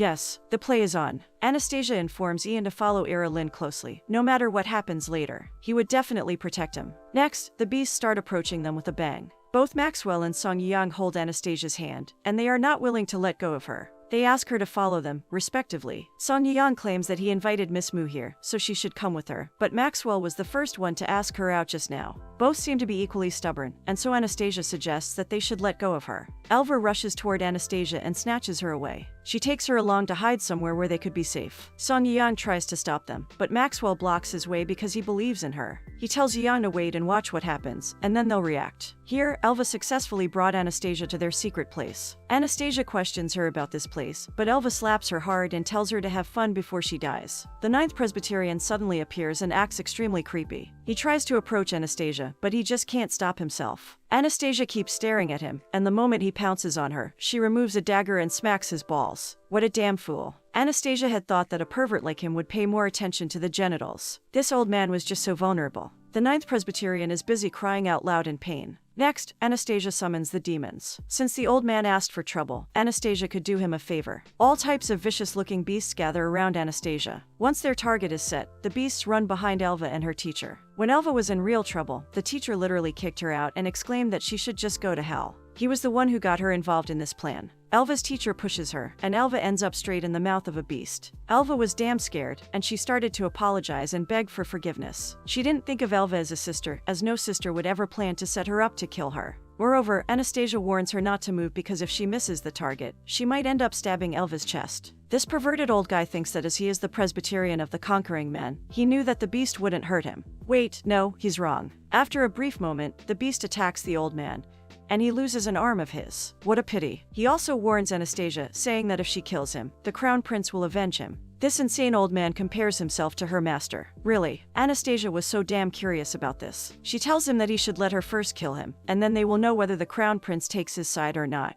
The gang searches desperately for Anastasia, and here she was worried that they were coming so quickly that she needed to hide the beasts. Otherwise, they would scruple her when plundering the artifact. Elva screams for help and calls out to all of them. Anastasia notices her and warns her, saying that she should just shut up or she'll kill her. Anastasia makes a slight cut on Elva's face and disfigures her. This was only a trailer. If she opens her mouth and tells anyone about what happened, it wouldn't only be her face, but her life would be ruined too. Anastasia quickly feeds Elva a fester pill, and now if she tells anyone anything, carnivorous worms will be born inside her body. Then those worms will slowly eat her flesh and organs. Elva coughs and tries to vomit out the pill, as she can't imagine those carnivorous worms eating her insides. Next, Anastasia approaches Presbyterian and asks him if he would like to have one. This old man didn't need any pills, as he was wise enough to know what to do. Anastasia orders the beast to let go of Elva, and she then pats the beast on the head and tells them to leave now. As soon as the beasts leave, both Maxwell Long and Song Yang rush towards Anastasia. Everything went smoothly. The Crown Prince asks the Presbyterian about his arm, and he makes up a story of how he ran into a group of level 6 beasts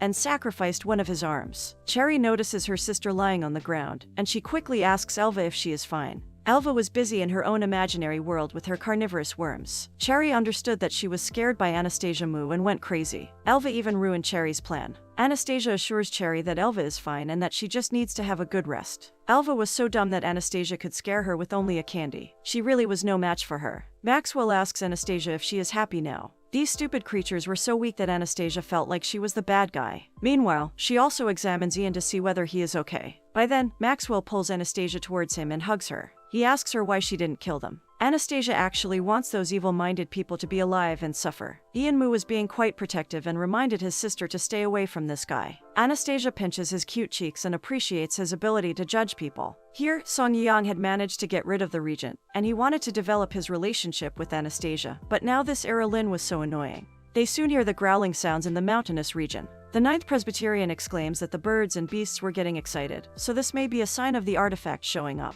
Yes, finally. Now they needed to stay together and keep quiet until these beasts left. Song Yang asks the Ninth Presbyterian about why these beasts were suddenly appearing in groups, and he wonders if this was because of the artifact. He wasn't sure, but the beasts were heading in one direction, so there could be something that is attracting them. The Crown Prince announces that they will be moving forward more quickly, but Maxwell and Anastasia were busy joking and playing around. Maxwell asks Anastasia to tell him the truth, and he demands to know whether she was the one who summoned the beasts. Maxwell had a doubt that it was Anastasia who had summoned the beasts, so he asked her about it. She pretends as if she doesn't know anything, and she refuses doing it. By then, Ian Moo comes in between, pushes Maxwell aside, and warns him to stay away from his sister. This guy was in no mood to listen, and he grabbed Anastasia again. He asks Ian what he would do if he touched her. Ian bluntly says that he will tell his brother-in-law about it. Whoa, this boy is a smarty. Maxwell focuses on Ian and asks him who his brother-in-law is. Well. Ian was protecting Anastasia for him. Anastasia pulls her brother aside and asks him to ignore this weirdo. Next, Prince Song tries to stop Maxwell and suggests he stay away from Anastasia, as she doesn't like him. It was, anyway, none of his business. The Crown Prince had specially invited her here, so everything about her was his business. They were kind of challenging each other, and this brother-sister duo was watching them coolly as though they were watching a movie. For Prince Song, Maxwell was yet Irilyn, and he wanted to teach this guy a lesson, so he started measuring the pros and cons. But before he could decide, Cherry Moo yelled loudly as she saw the golden nine-tailed fox. The Ninth Presbyterian asks everyone to be careful as this creature eats brains. Elva rushes to blame Anastasia for this, and the Crown Prince gets annoyed as almost every idiot was yelling when he told them to keep quiet. The nine-tailed fox growls, and Prince Song quickly gets in Anastasia's way to protect her. This time he was first, and that Irilyn will not have a chance. The very next moment, someone pushes Anastasia from the back, and she falls straight towards the angry fox. This was done by Cherry Moo, who conspired against Anastasia so that when she died, the regent as well as the crown prince would be hers. This dumb girl is using her rusted brain again. Ian jumps forward to save his sister, but Maxwell holds him back and asks Prince Song to protect him. Maxwell then lets Jean, the big green dragon, out, and this bug is so excited that his master finally let him out. Maxwell orders him to shut up and get down to business. Cherry and Elva Moo are doomed to die, but currently it is more important to save Anastasia. Hang on, she actually doesn't need any help. Jean notices that those crazy beasts are bowing down to Anastasia Moo. That's when Maxwell Long falls for her again, and now he's even more sure that he wants her. The Crown Prince is unable to understand why the beasts are bowing down to Anastasia, and Cherry Moo can't believe that this is happening. Here, Anastasia notices that Maxwell has summoned his green dragon and wonders if he is worried about her. Actually, he shouldn't be, as she's amazing. Even Jean feels that Miss Moo is marvelous, and he gently apologizes for being rude to her before. Anastasia quickly snaps out of Maxwell's grip and blames him for taking advantage of her in front of so many people. Maxwell is so extra, and he directly hugs Anastasia. He declares that he is taking advantage of her now. Maxwell then plants a soft kiss on her lips. Jean is so embarrassed that he closes his eyes. His master is getting better at flirting.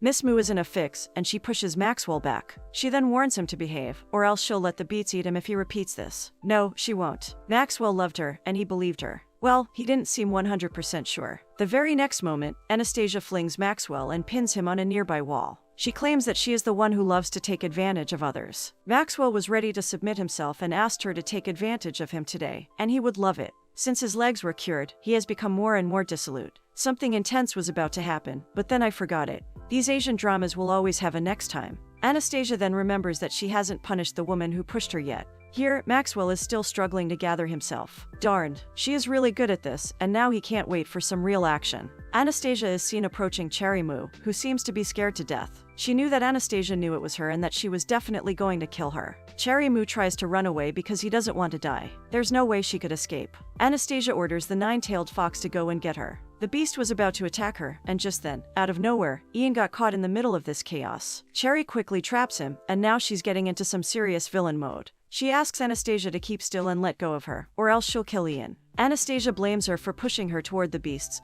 and for hijacking her brother. This idiot really has a death wish. Cherry tries to defend herself, and Anastasia acts kind and gives her the choice to admit that she pushed her and that Anastasia would spare her life. After all, they were sisters. Even Ian could see clearly through Anastasia's plan, but this dumb girl was actually down for it. And the very next moment, Cherry Moo is attacked, and blood scatters everywhere. Oh my god. It's the nine-tailed fox that attacks Cherry Moo, and her sister Elva, who witnessed the scene, was shocked to the core. Yes, Anastasia had lied. Cherry really shouldn't have hijacked Ian, as this was Anastasia's bottom line. Anyway, that idiot, Cherry Moo, deserved it. Jean tells his master that Miss Moo is truly merciless, so they will be an ideal couple. Oh, he already knew this well. The Crown Prince apologizes to Anastasia because he couldn't take good care of Ian. But he didn't do anything on purpose, so of course she didn't blame him. Damn, this girl is both cute and cruel. She can control beasts and judge people well. The crown prince was so much into her, but that Lin was just like a ghost. That guy seemed to be everywhere. Maxwell is busy educating Anastasia, saying that she shouldn't smile at other men, and here Ian is constantly reminding Maxwell to stay away from his sister. What a mess. Prince Song compared Lin to Maxwell Long, and he was certain that Lin was a stronger rival. Abruptly, the place starts shaking badly. Zhu appears and informs his master about the appearance of the artifact, but Kuai tells them that it's not the artifact, it's a mythical creature. Anastasia definitely had a bad feeling about it.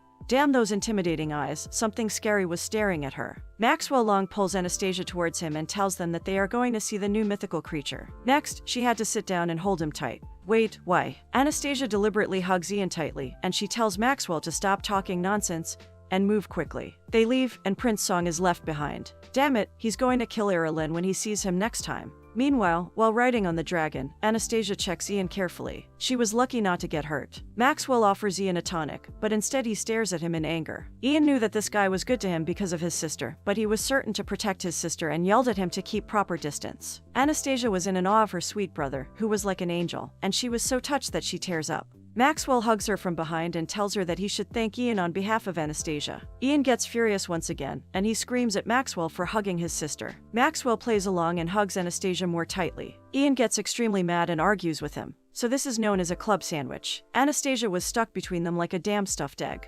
Maxwell tries hard to provoke Ian, commenting on his weakness and asking him if he is hungry. Okay, now this stuffed egg is about to burst. Anastasia snaps at Maxwell and asks him to stop teasing Ian. Ian ultimately decides to warn Lin about his sister's engagement. He tells him that his sister is engaged to Maxwell Long, the regent.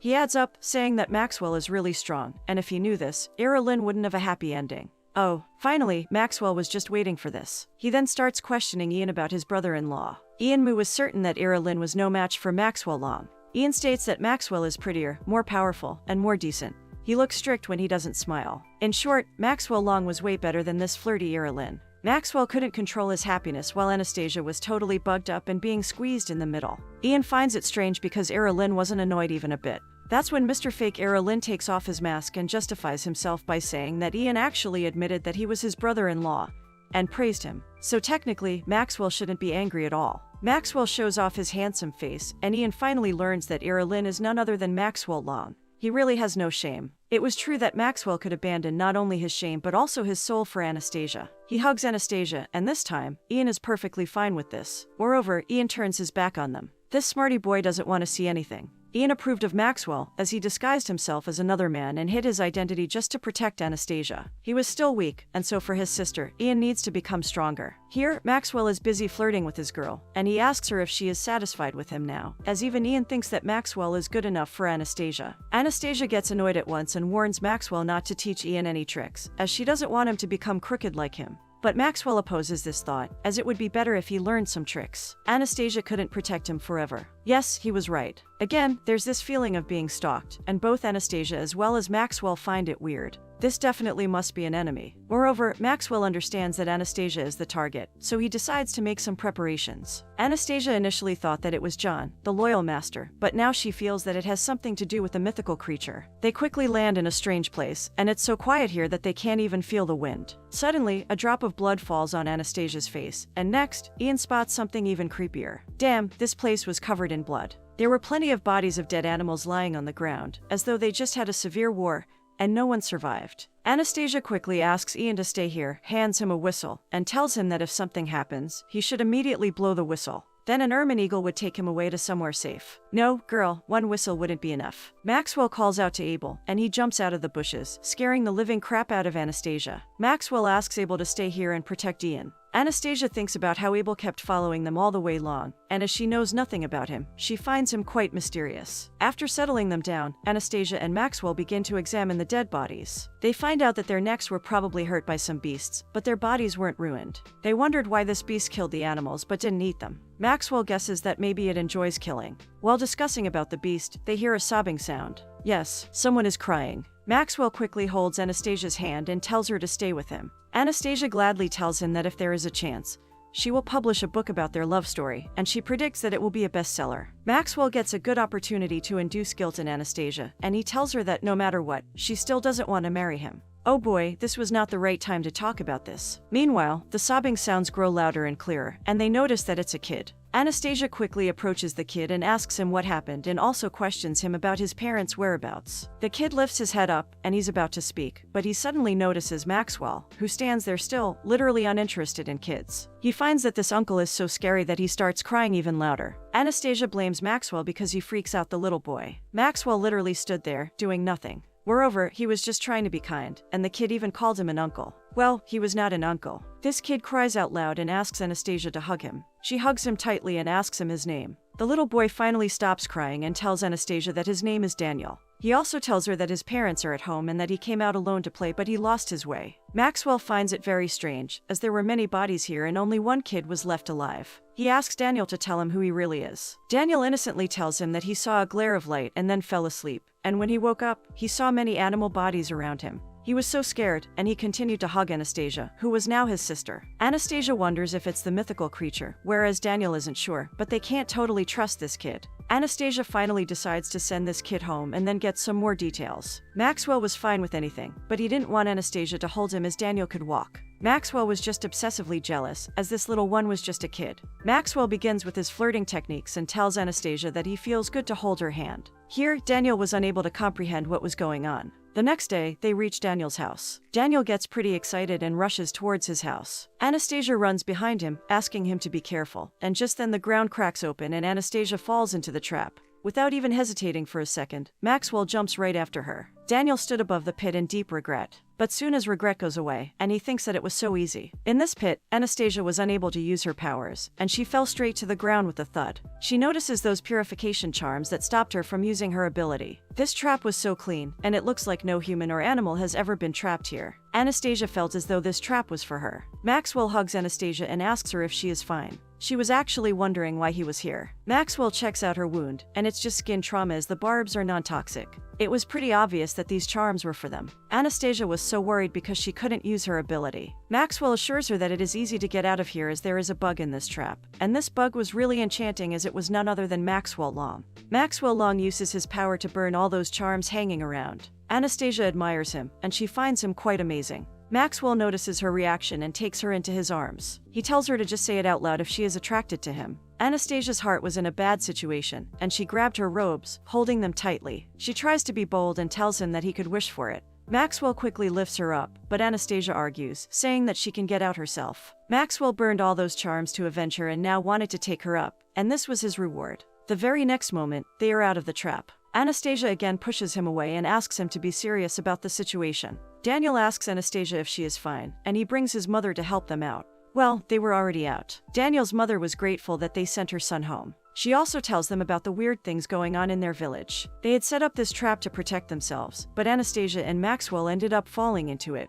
Anastasia assures Daniel's mother that they were fine and that they came to ask about the dead animals and met Daniel accidentally. She also asks her whether they could stay at her house tonight, as it would be convenient for them to investigate the case tomorrow. Daniel's mother agreed right away and asked them to follow her. She takes them to a room that seems quite rough, but the bedding is new. Anastasia notices that there is only one bed, and she panics. She quickly asks for another room. Daniel's mother tells them that their house isn't big and that she can't let them sleep in the woodshed. Well, Anastasia was ready to sleep in that shed too, but Maxwell plays a trick and calls her honey and tries to convince her to stay in this room tonight. He slowly whispers in her ears, saying that they need to hide their identities, so they should pretend to be a couple. Damn, please give a huge round of applause to this guy. He indeed played well. Daniel acts a bit creepy and tells Anastasia and Maxwell to get enough rest so that they have enough energy to play with him. There's a sudden change in his behavior, and he acts extremely adorable. Anastasia finds this kid so cute that she feels that he is always right. Maxwell doubts that this kid is really hiding something. At night, the fake but cute couple stands beside the only bed in the room.